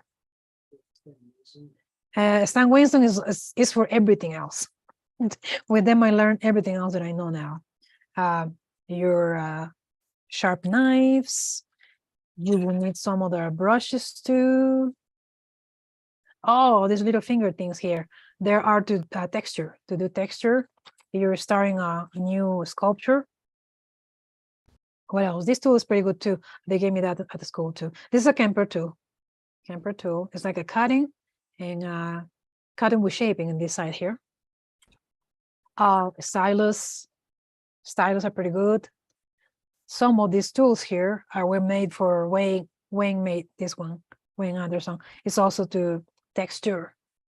I have another couple of tools that he made, and if I lost them, I'm gonna kill myself. They gotta be somewhere else because they were not fitting here. Yeah, he gave us tools that he handmade just for the people in the class. What is the name of the guy, the tool guys? Mackenzie. He's our friend too. He gives me the best little, he make this kind of a little tools over here. I believe it's called Mackenzie tools. Kings, K-E-M-S, Kings tools. Yeah, he sell this kind of a tools, actually, especially to work. Oh, there you go. Kings tools. And I'm another thing. Yours. Okay, Kings tools. They sell the best handmade tools for modern clay working. So many of my tools, something like this too, are similar to what he have. Okay. This is actually a cuticle tool. This is one of my best little teenies. Oh my God. There is so many things. You can draw creases with this tool, and you can blend it with this one or increase the some bulky or fold areas when you're sculpting. I love these things. I have like many more of these guys somewhere in the house, all over the place, literally.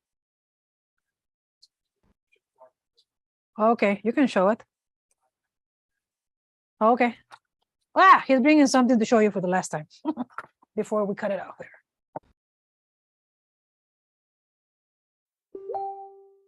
That's the sculpture that I made in the class with Wayne Anderson. Move your tools real quick. And this is actually Shaband. I don't care for Shaband 100%, but to make big things, to make big sculptures, it does a trick actually. But it's pretty similar to monster clay. So we have to cast this guy in silicone. We have to make them in silicone too. So that's the dream. And I think it's big enough even to be a mask. I think so.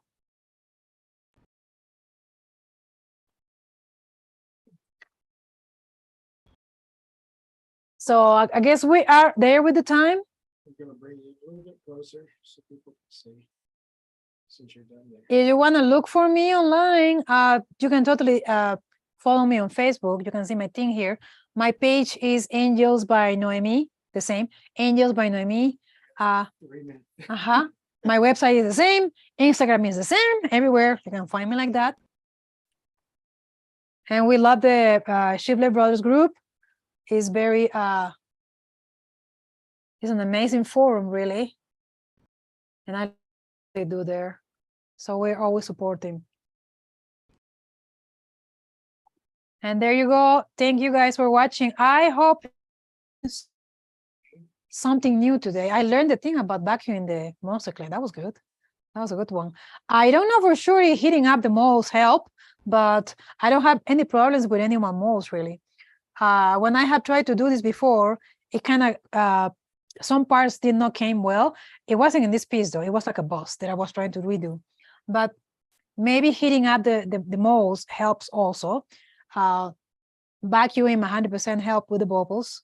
And yeah, there you go. You can just recast your own sculpture and maybe change things around and make something new out of that. Similar to the beginning, but a little bit different.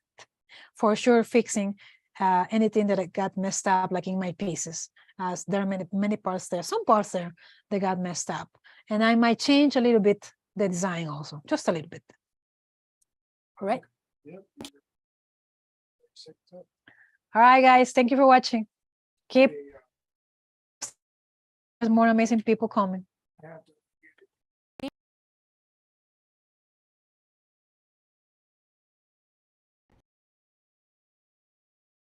vote started.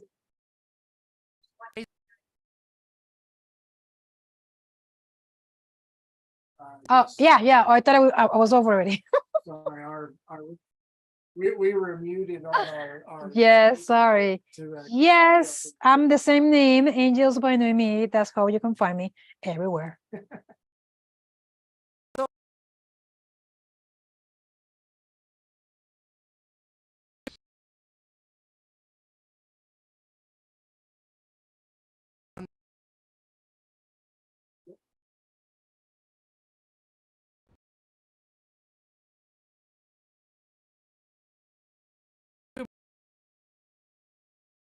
We go. All right. There we go. How's the video and audio? All right. So my name is Brian.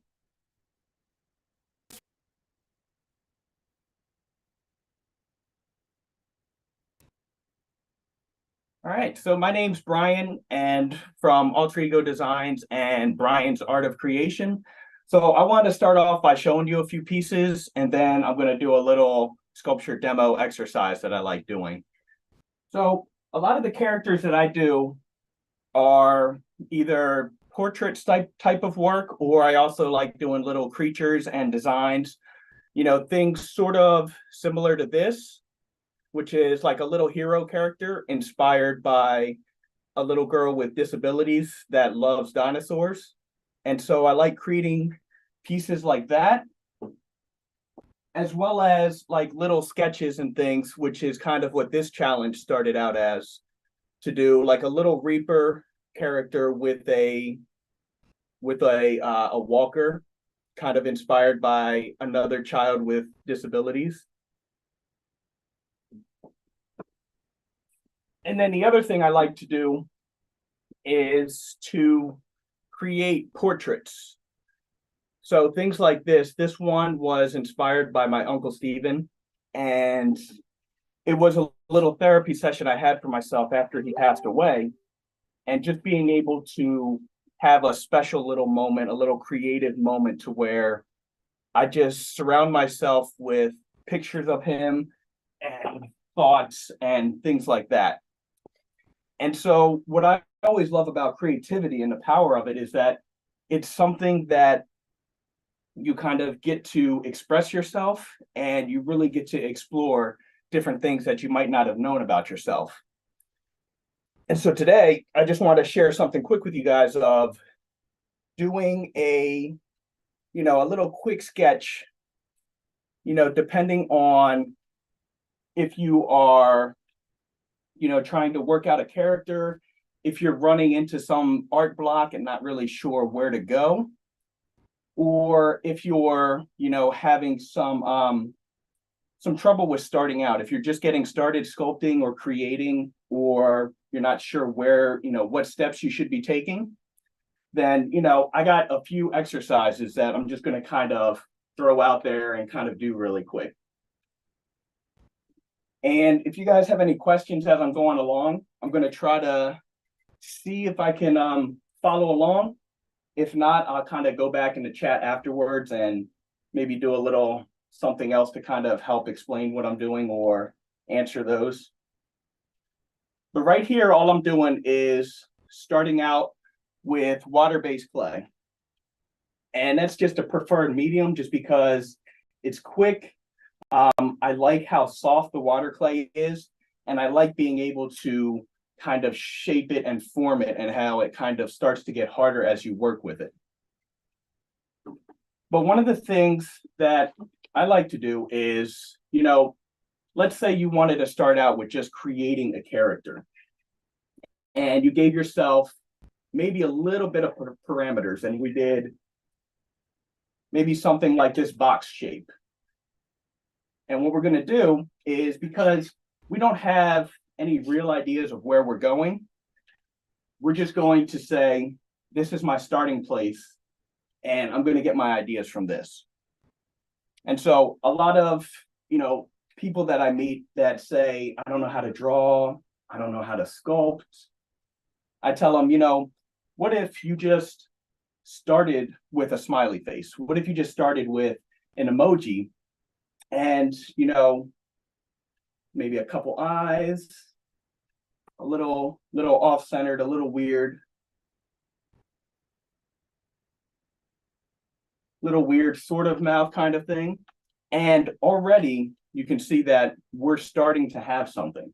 We have a little character that took maybe 10 seconds. And then from there, it's all about bringing it more to life. But we already have a starting place, which proves that you can do it. So what if we kind of just added in some brow lines? We're going to kind of slant them down, maybe a sad or weary type of look, maybe, depending on how it turns out.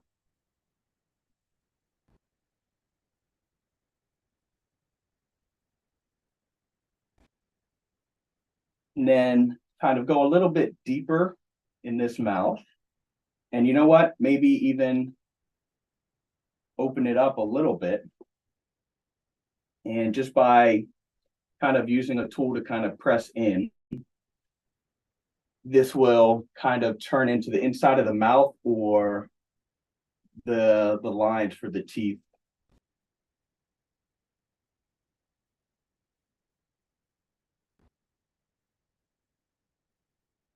And then kind of define a little bit of the lips as I'm doing that. Since he's in this big goofy smile, I'm going to add a couple little worms of clay here at the edges. And then here you can kind of make a decision of, do I want to stay confined in this box, or am I starting to actually create something to where I can break out of that a little bit? And so I'm going to add some bigger cheeks just because he's smiling. So with a smile, it's not just going to be confined to the mouth, it's also going to work in the eyes as well. And just kind of have a little bit of the eyelids kind of go in there.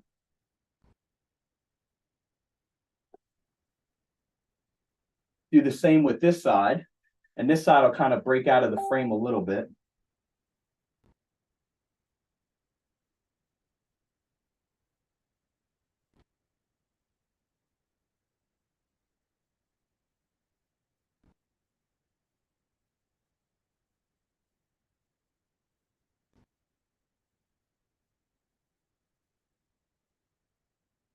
Kind of go in, shape these just a little bit.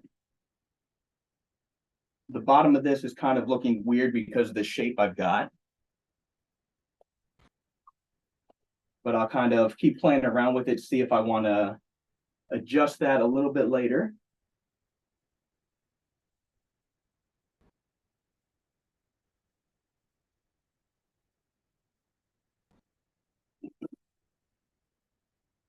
Usually when I work, if I'm doing like I'll use this, it's basically just a piece of wood connected to another board with a hinge. And I use this just to kind of work on wall pieces, because working on something as a wall piece or a relief instead of a full three-dimensional is a little bit quicker, gives it a different feel and is a different skill set. But then you can also just take a sculpting wire after you're done and just kind of chop it off. And what I'll do then is kind of place it on another board that's a little bit larger so that I can, extend it, or I can start working on it a little bit more and be able to kind of lay it down flat for when I do a mold. But I've been doing little challenges and little exercises for myself just to kind of get in a daily sketch and pushing myself to kind of keep being creative every single day. And these have been quick and fun to kind of play around with that concept. But it's also been fun trying to come up with new little lesson plans to kind of share how people can get started, whether, it's your first time sculpting, or whether, you're kind of going through this block and you're not really sure where you want to go. And so that's what these have been great to do.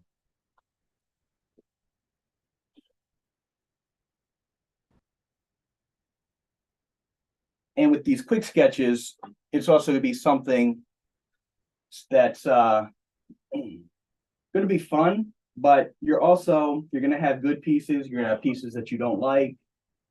However, it's all about, going through the reps and actually creating pieces and seeing, really testing your character design skills and kind of putting, even if it turns out to be a piece that you're not too crazy about, it's an idea that you had in your head that you don't have anymore. So here, adding on this little nose kind of gave me more of a animal or a bear type of look or character. So that's kind of where I'm going to go, or what I'm starting to see at the moment. Add a little bit down here. I'm gonna break that box again just to kind of give him a little bit of a chin. He's still going to be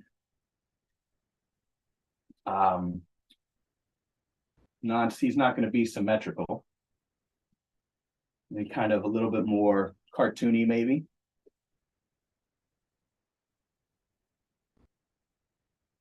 Let's see.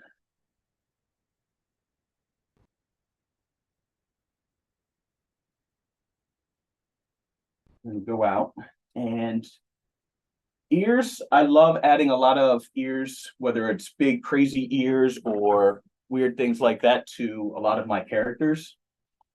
And the best way I have found is just to kind of take a ball of clay, roll it to almost like a point, to kind of like this, and then just kind of flatten it. Of course, it all depends on the shape. You know, this is kind of more fairy or monster ear, but just taking it and being able to place it on your sculpture, and then just kind of keep working around. If you're in that place to where you're not sure if you want to add ears, or if you want to add these weird horns or something like that. And just by placing it, and even placing two different sizes, you can kind of keep working on a piece and notice, you know, this one is really working for it. I like it. This one I don't. And you have no problem taking it off because you spent, you know, maybe 30 seconds to make it, and it was just kind of a placeholder.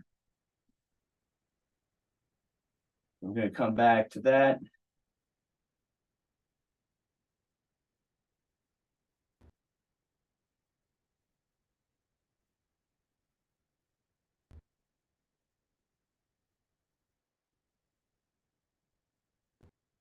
Right. I'm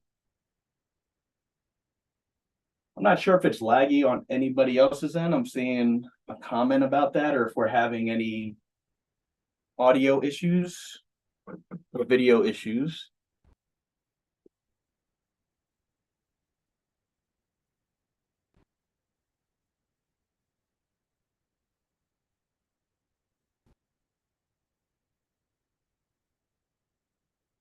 So still, that's a little bit too big. I'm going to kind of bring this down just a little bit.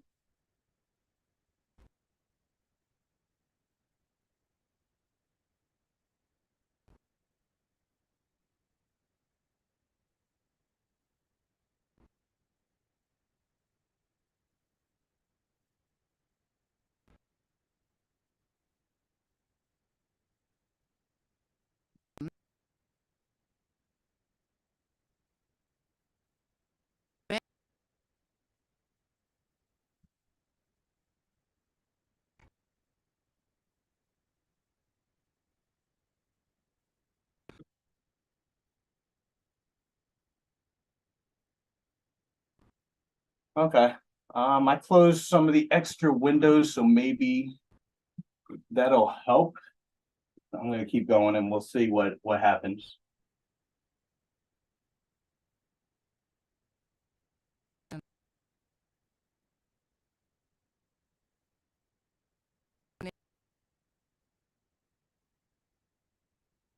Okay.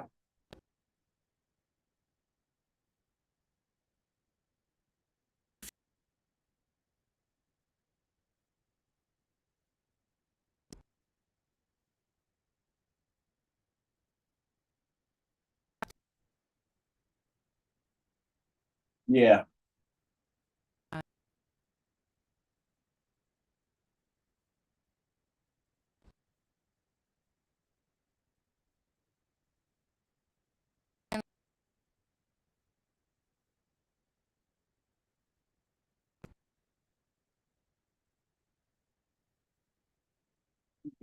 No problem. It's technology. We're just going to keep having fun.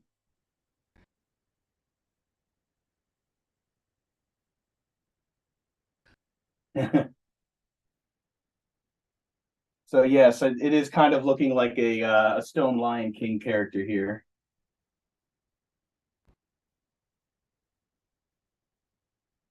But with doing something like this, you're going to notice that, you know, this is a character that I wouldn't have come up with or wouldn't have thought about before.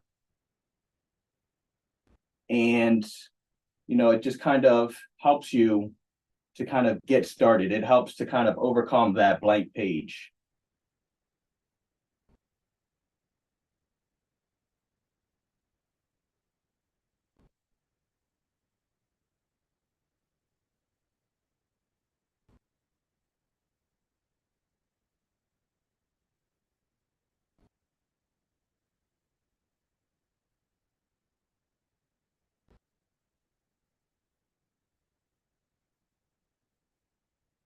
kind of got it to this point, and I'm going to maybe play around, add some eyes in there, and then kind of, because it is going in that animal cartoon type of thing, maybe add a little bit of fur, something coming off the top and the sides, and just see what that looks like.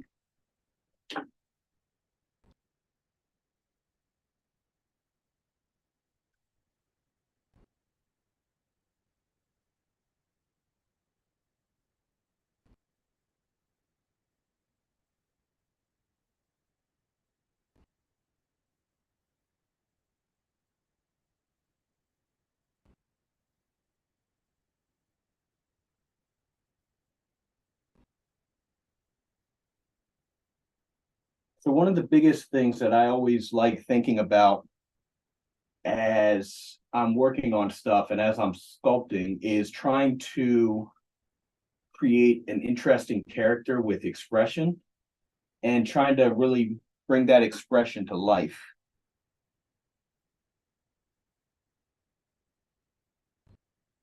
And so with this one, that's where that's why I always kind of start with an idea of what's the character doing, or what's the character kind of feel like. Because I think that's what really brings a piece of art to life over technique or over, a beautifully detailed and sculpted piece of art.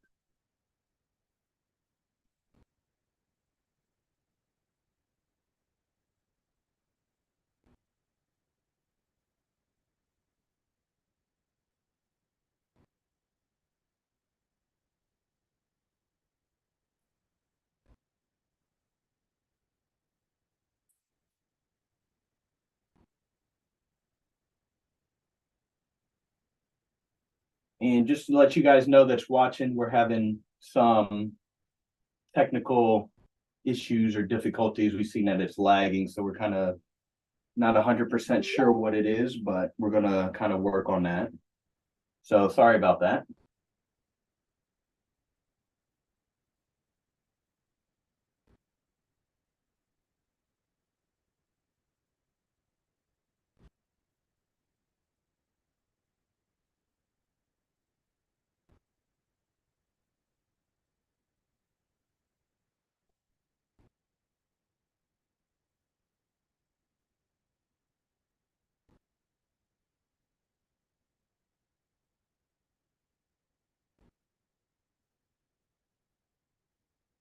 Awesome. Thanks, Gabriel.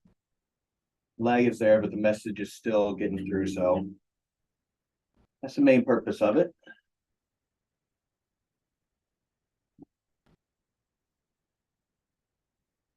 Again, just having the main purpose of this is just to kind of have fun and just to kind of challenge yourself to even try things that you wouldn't have tried before, you wouldn't have thought of before. When I did a couple months ago, I did a challenge with those characters battling different disabilities. And every day I went into it kind of not really sure where I was going to go. I had a special prompt list for myself that I created, and it'd be doing something like a mummy in a wheelchair, or a mermaid with a BiPAP, or like a witch with crutches. And with having that starting point and challenge myself to also kind of do, instead of just portraits and faces, to kind of do full body characters, because I noticed early on that I was going to have to do a little bit more for that challenge, because while there are disabilities that you can show in a portrait, a lot of them that I wanted to kind of go after, I would need to do like a full body. But even that pushed me to say every single day, I'm going to go in and I'm going to make something. I'm not sure what I'm going to make. And I would say about half of them turned out to be something that I liked enough to want to finish. But the other ones were still interesting in their own way. And it's still something that, I have all the pictures and I was able to share it.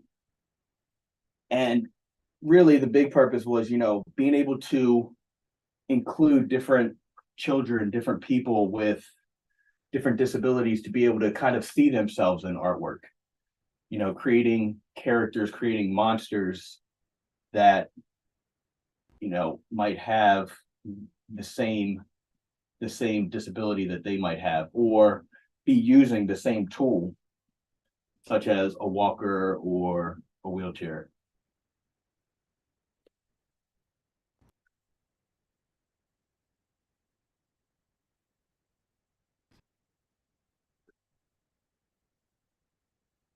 Well, let's go in here, add maybe a few teeth to the front here. When I do teeth, I kind of push my tool in, and what I like to do is kind of pull out on the upper lip, just because that's going to kind of press out this front mouth area, which is what the teeth are actually doing anyway.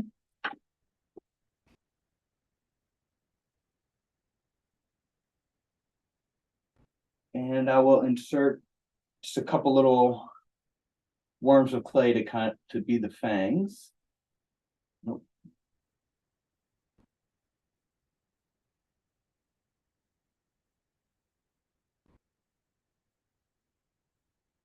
Maybe do a few more, another worm of clay here for the front, for the teeth, for the front teeth.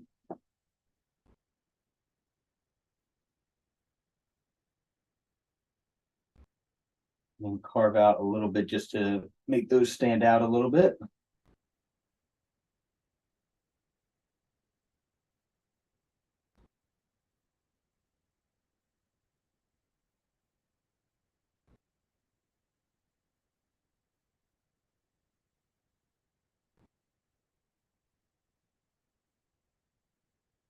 With doing that, I'm going to add a little bit more clay here to the bottom lip, kind of have that stand out just a little bit more.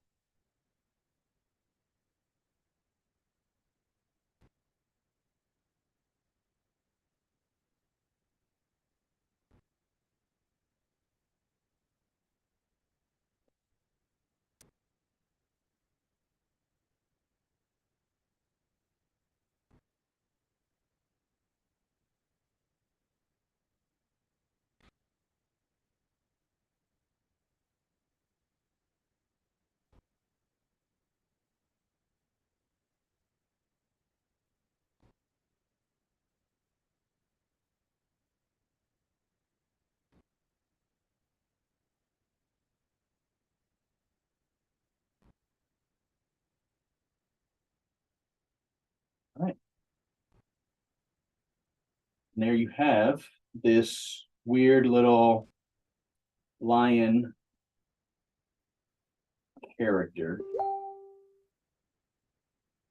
And all that started with, just starting with a simple box and just confining yourself to that and kind of picking a little emotion or emoji or smiley face and just kind of bringing it to life and seeing what you can kind of create out of that and seeing what kind of characters you can develop. So whenever you're having one of those block moments or one of those times where you're not sure where to get started, or you kind of need a break and you kind of just want to design something fun, but you're not really sure where to go, you can always just jump in and do what I like to do is do maybe like a half-hour sketch, kind of like this one was. And then from here, you can either, if you like the character, you can chop it off, or you can leave it on the board and kind of set it aside, finish it at another time. Or, it's only a 30-minute sketch. So you can just take a picture of it, enjoy it. But if you don't like it, you're not forced to finish it. And this is all about, I look at this as like character design and sketching. So it's something that is fun to do and have fun with, but it doesn't necessarily have to be finished. Every single piece doesn't have to be finished. All right, so I know time's coming up in about 5 minutes. So I just wanted to thank Jared and Brandon for putting this on, for everybody that's kind of coming out here, watching us, having a good time. And for, you know, them hosting this. And go ahead and make sure you check out that GoFundMe they got going on. That kind of helps to support the forum. It helps to support, you know, all the amazing people we have that the Shiflet brothers have kind of gathered and helped to kind of share these tutorials, share these little notes, these little tips and tricks that, you know, everybody loves, and, you know, being able to bring together this community of artists. And if anybody has any kind of last minute questions, just kind of let me know.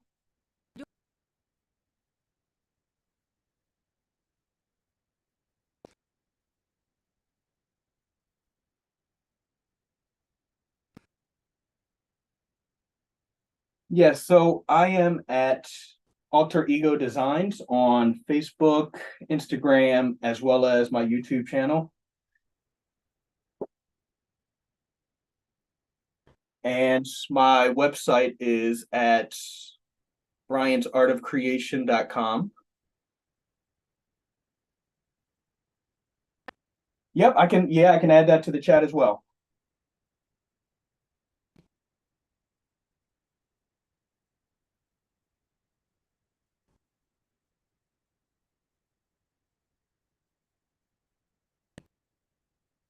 Thank you.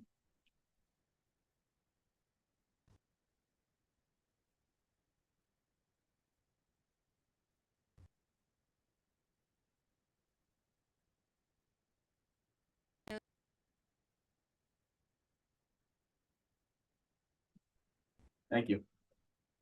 Yeah, these little things are always kind of fun to play around with and just see what you can come up with.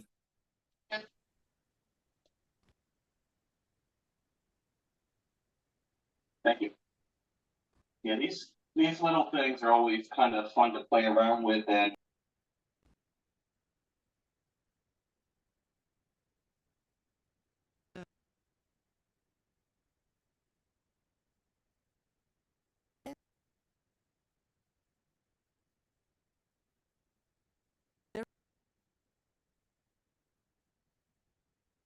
okay.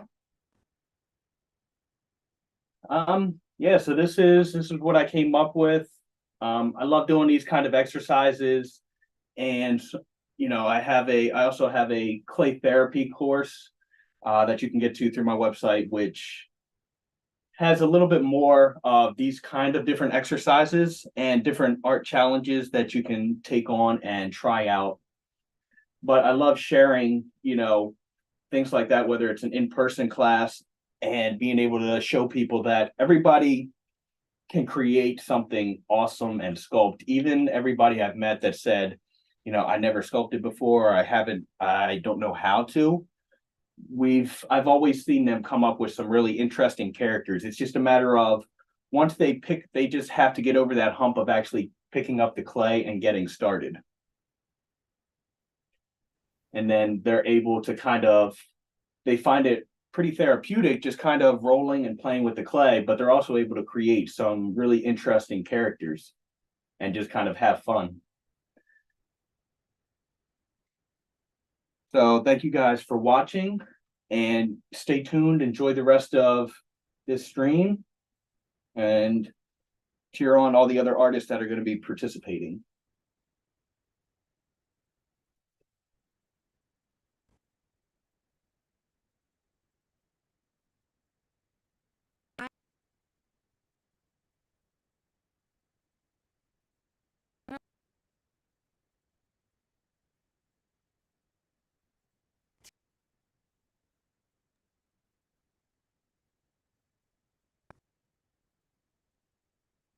Okay, can you hear me? Okay, hello. Loud and clear, good. Hi.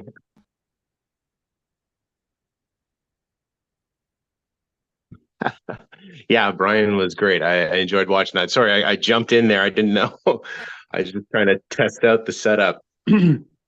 My amazing setup of taping down this like piece of garbage I ordered from Amazon to hold up my phone for whenever I draw pictures and tape myself doing that. Yeah. So my name is Kyle Badet, and I've been sculpting for about 12 years or so. I learned from the Shiflet forum, the old one way back in the day. And yeah, became pretty obsessed with it for about 10 years straight. It was pretty much all I wanted to do and all I would think about, whenever I was on my way to work or whatever. Are we having some audio problems? Can you guys hear me? I'm getting a little feedback.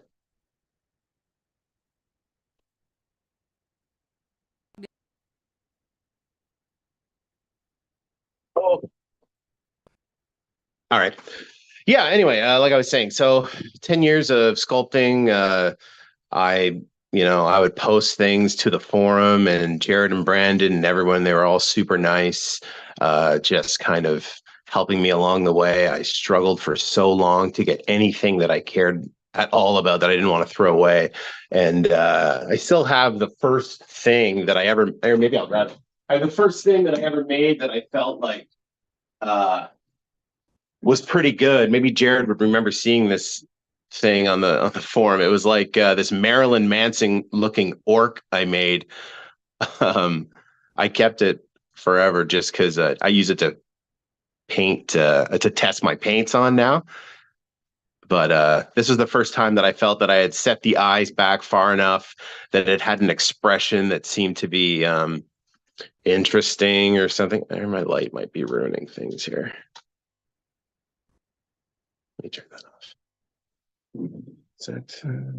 Yeah, anyway. But yeah, so for the past 10 or so years, I've been working on making little characters like this one, multimedia stuff with like paper, or maybe they'll have real hair. I work a lot with these wooden blocks that I order from Amazon, just normal wooden blocks. I drill down into them, stick the wires in there, and I build on there. But I find they're amazing because look how much range of motion I can easily have with something like this. Whereas before, when I was working with bases, a big base like this, I found it very lopsided and it would fall over and smash a lot. And once I found the wooden blocks, I really haven't turned back unless I can't, do something. This is a project that I worked on for the past 4 or 5 years. I was trying to convince.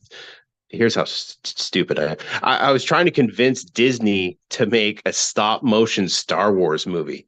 I made, I don't know how many Star Wars sculptures. Here's a robot that's like a Star Wars stop motion character. I became totally obsessed with the idea. And I had thought to myself, well, it doesn't need to go anywhere. It's a fun project, regardless of it somehow being successful or them going forward with it and me being like a footnote in a book somewhere. Like, actually, I'm a school teacher out in Ontario, so I always thought maybe they would reference me in some making of the art books. Here's one that I made that was really popular. I called it Bartok the Bounty Hunter, and you can see it's got a lot of Star Wars ness to it. If you can see that. But again, this is on a big flat base. This thing's huge. Maybe you can't tell with this video. He's got a real cape.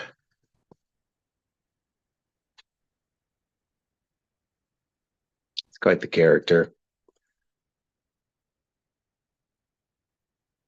And I work a lot with, speaking of the cape, I work a lot with capes because I found it really useful to add some dimension just by putting some fabric stiffener on various types of cloth. Am I still on? My camera went off.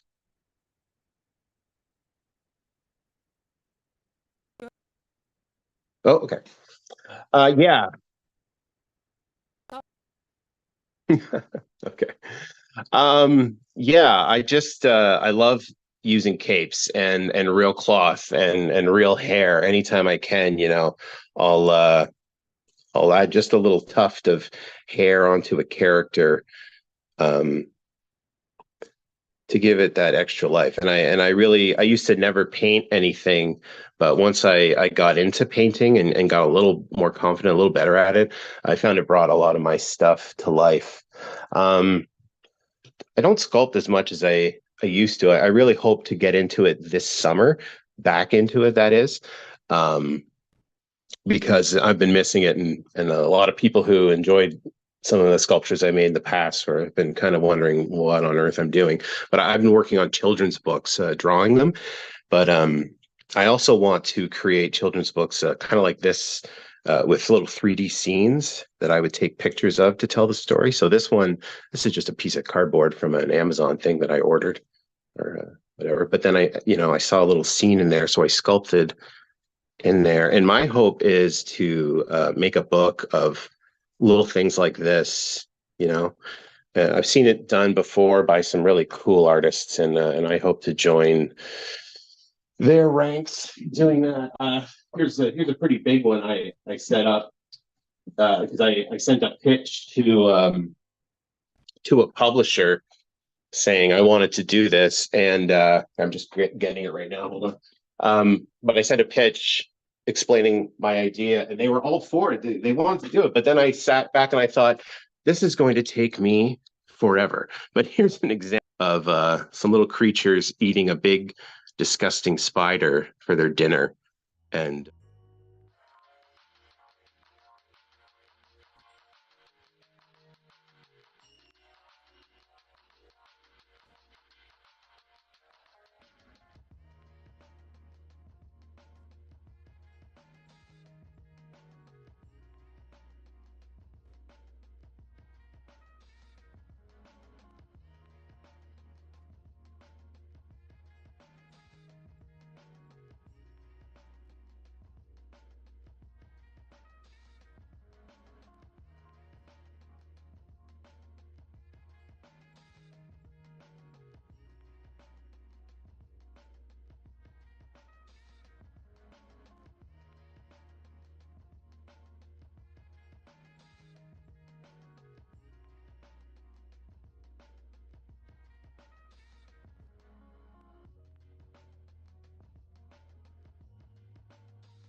Celine too. This was a game changer whenever Jared taught me this one to if I baked something, that I can add clay to it again by wiping Vaseline onto the clay, or in this case, the plumber's putty, and then it would take new clay to it just like new. So knowing that, I bake this, I'm going to end up baking this probably 5 or 6 times, but I'm just starting to lay down the gross skin made out of the Sculpey-Firm, which is what I like to work with.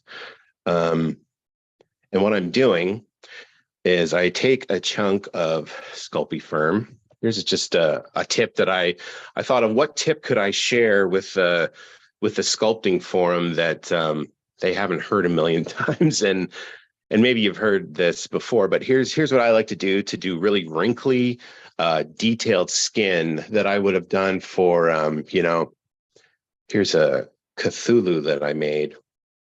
And to get some of his wrinkles in his skin and even these tendrils, I kind of use this method just to make things that look really old. Here's something else here too, just this weird.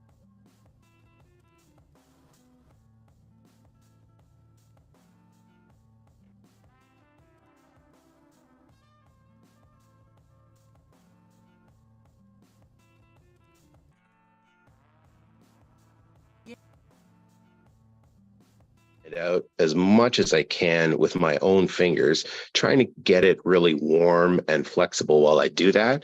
And then I take something that I can roll it with. This is a broken X-Acto knife from years ago, but it works really well because it's a super flat surface that I can roll with. Anyway, I roll this out as flat as I can.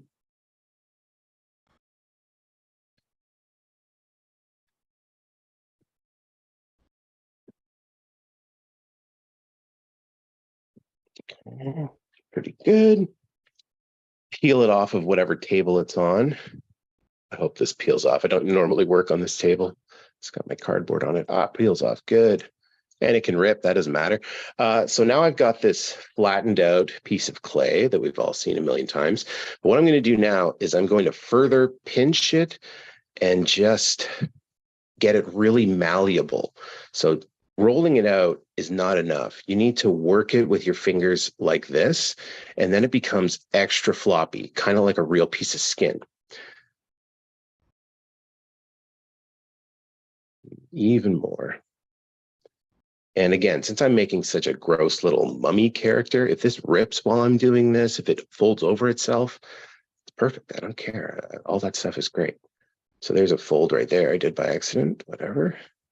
And now that it's really floppy, really malleable, I take that and I start doing some folds, just randomizing folds, hoping to see something that I want to keep in there. And then I think of where on this mummy's body would these kinds of folds make sense. So I'm kind of doing the head right now. So I'm going to tear this in half. I'm going to really work this piece. Super thin. I'm going to fold it on itself over and over. Unfold it. Now it's got some wrinkles. Fold it the opposite way. Unfold it. And now we've got some really weird looks there. I'm going to put this around the eyes. And now I'm trying to leave any strange folds that I've got untouched and just blend the edges together. So I'm going to do my best while I'm working on this to not screw up any of the sweet folds I ended up getting and just blend my edges. See, I did it before over here. I hope you can see what I'm doing. And I end up with realistic flaps and folds and stuff. I can't see if there's a chat or anything like that. I don't know how to do that. If there's a way. I think another participant I was watching seemed to be able to read the chat. I don't know.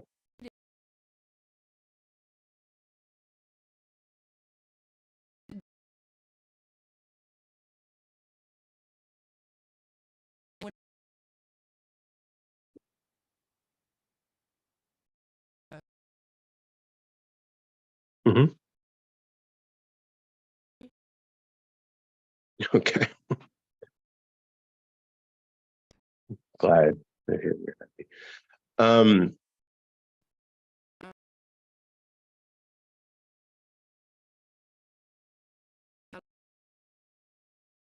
Do I have a light? So I ordered from Amazon this kind of snake light thing. And I use that. It's got a bunch of settings, like I can make it much brighter, much duller. And I've been using this and it's been okay. Nothing special. But yeah, lighting, always important to see these details for sure. Something else, it's got teeth. Those were made, of course, with my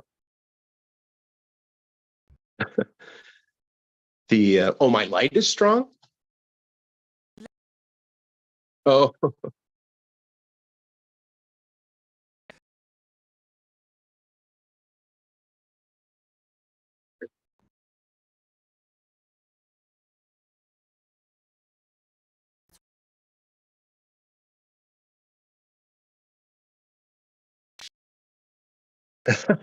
No, I'm kind of watching it at the same time on YouTube on the floor here. I think it looks okay to me, but I did see Jared mention something about wanting to restart. If you guys want to do that after me, if we did a restart, that might help. Thanks.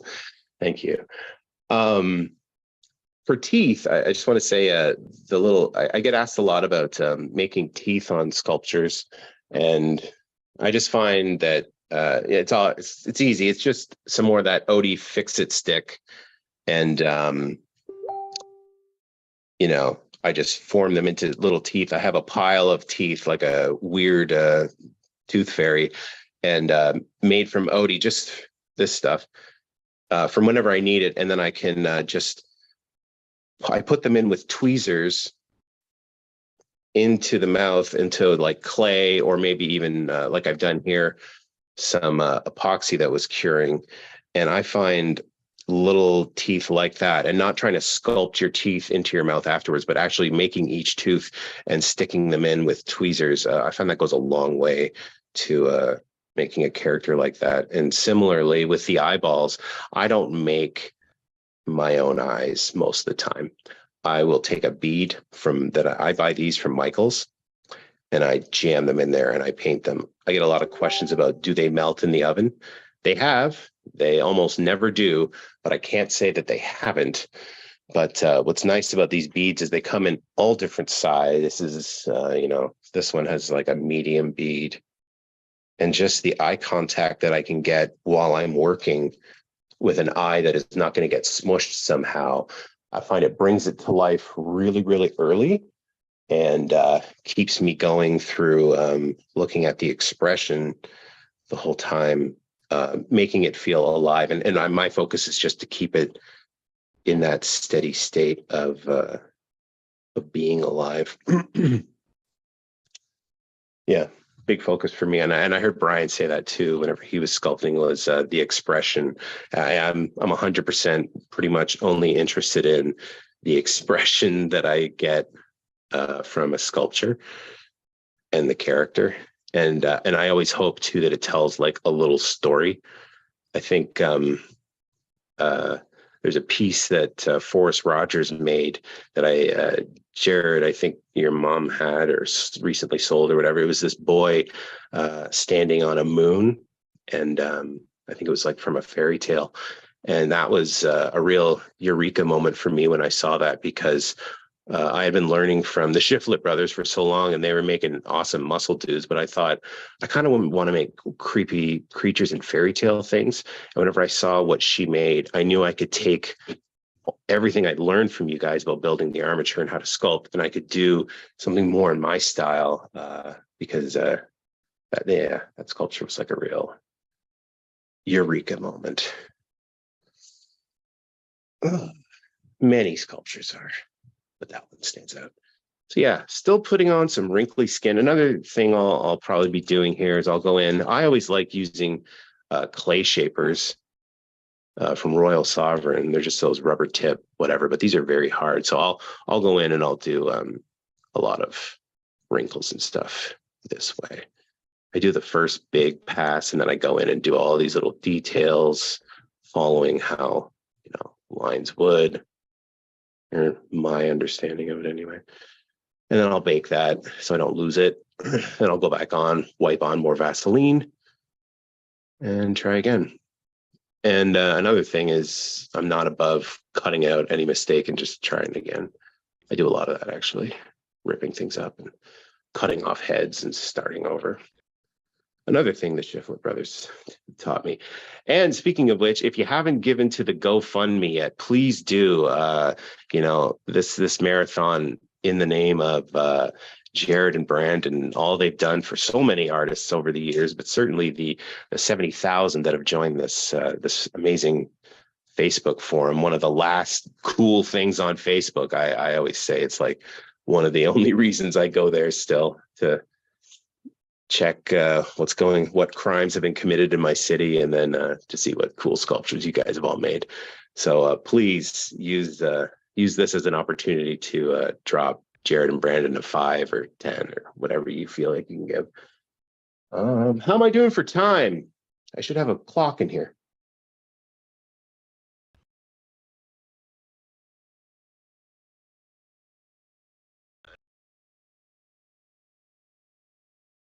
We're good?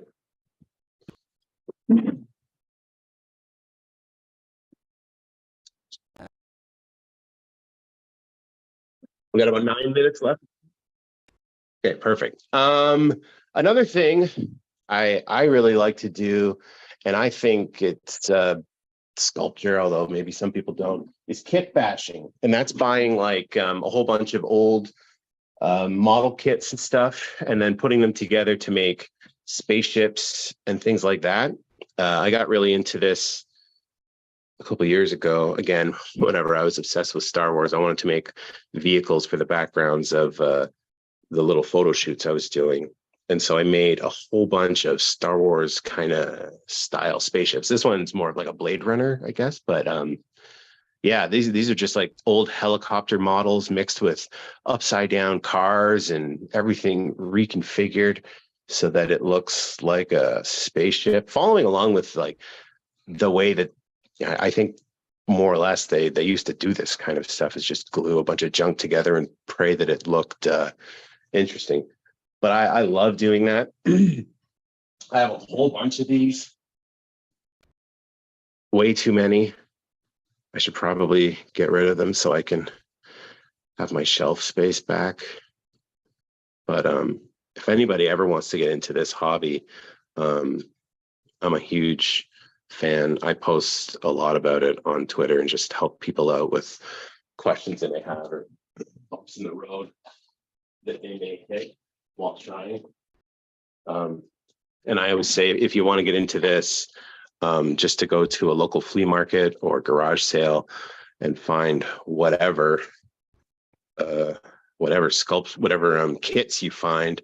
I mean, you never know what you're going to be able to make out of them. This is a helicopter on the side, the other half of the helicopter here.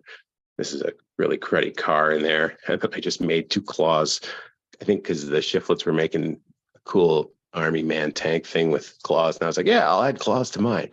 And then inside is all the cockpit. Oops, hit the camera. All the cockpit detail of a little guy in there. Again, looks complicated, but it really is just junk glued together and then spray painted. So it's pretty easy to do if you get into it. It looks hard, but once you spray paint all the junk you've glued together, it looks like something every time. And if it doesn't, rip it apart. Yeah, love doing that. Another thing, I'm just kind of going through all my shelves here. Another thing I like to do is make stuff out of cardboard. I make houses out of cardboard for, obviously for children's books that I want to work on. But this is I don't know what this was. I think this was a shoebox. No, this is more of that same piece that I made the other thing out of that came from Amazon. But egg carton pieces for rocks here. That's just torn up egg carton. And egg carton up here. This is just foam board from packaging. Foam from packaging. A toothpick with a little sign I made. The building's called Le Squelette-Inn. Anyway, this was for the background of a book I was working on. But this is so much fun too, just getting some cardboard and gluing stuff onto it.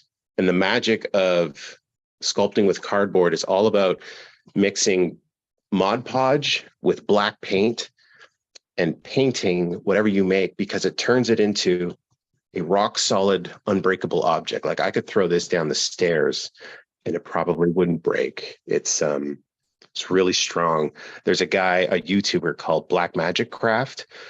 Somebody sent me a link saying, hey, you got to check out what this guy's doing. And boy, oh boy, he's doing really cool stuff. But the most important thing is mixing Mod Podge with black paint to paint any surface, and suddenly it becomes rock solid. You can work with paper and turn into hope you can hear how strong this is. And this is pieces of garbage with a egg carton on it. I love sculpting with cardboard. I've made so many little houses and scenes and sets and all of that. And it's like you can do it in an afternoon. Great. I recommend it. Well, I hope you've enjoyed sitting with me. I think I've got about 4 minutes left.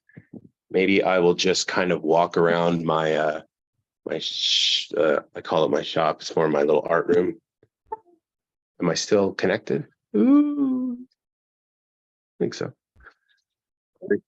Okay, or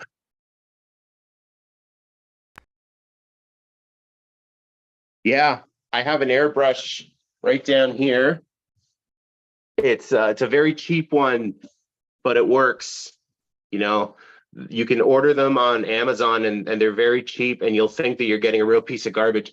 In many ways you are, but it works and it does the trick. And, you know, I lay down my first layer of everything with an airbrush. It just smooths out the paint job, you know? And then I go in with my brushes. I'm just going through my shelves here. I probably sculpted a good 200, maybe 250 things. I've sold a lot of them. I used to sell stuff online or on Etsy. There's a Simon Lee sculpture I have there. A kit of his. There's a little Jurassic Park diorama I made, Dinorama. Here's a Guillermo del Toro style Hellboy character I made up. And a little stop motion kit. A Muppet. Yeah, I have a Muppet. He is. There's a Canadian guy named Kevin Blades. He makes Muppets the same way they make Muppets. I would love to take this down from here, but I'm very afraid there's a spider inside of it. I saw a spider crawl in there, and I have not touched this thing since. Here's some more stuff.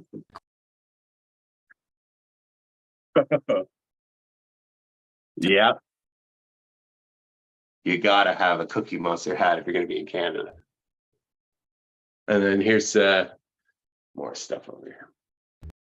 So yeah, my wife very happy.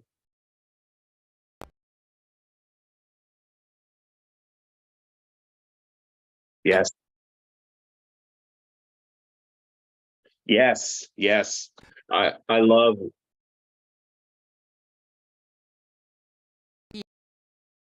Yes. It's you know, it seems daunting to get into it, but you go and you buy a few kits. Like here's my kit pile. Anytime I go to a flea market or a garage sale and somebody's selling something, I offer them, you know, $5, and I end up with this big pile of junk that I can pull from, you know, at any time. And it's so much fun. I make a lot of stupid YouTube videos or Instagram content of me holding this thing. You can see my hand, and I stand in front of the TV, and I make it fly, and it's terrible, but it's also funny. And here's some artwork of people I really admire. Some of them are friends of mine that have sent me stuff. Here's a cool thing from Iris Compiet that she made this very cool fawn thing. And yeah, anyway, I'm a school teacher, like I said. So I just finished school. I'm now off for the summer. This is my second day of summer break. So very happy to be able to share with you guys my little workshop here. And thanks for listening. I hope my stupid little tips were helpful or interesting. Thank you.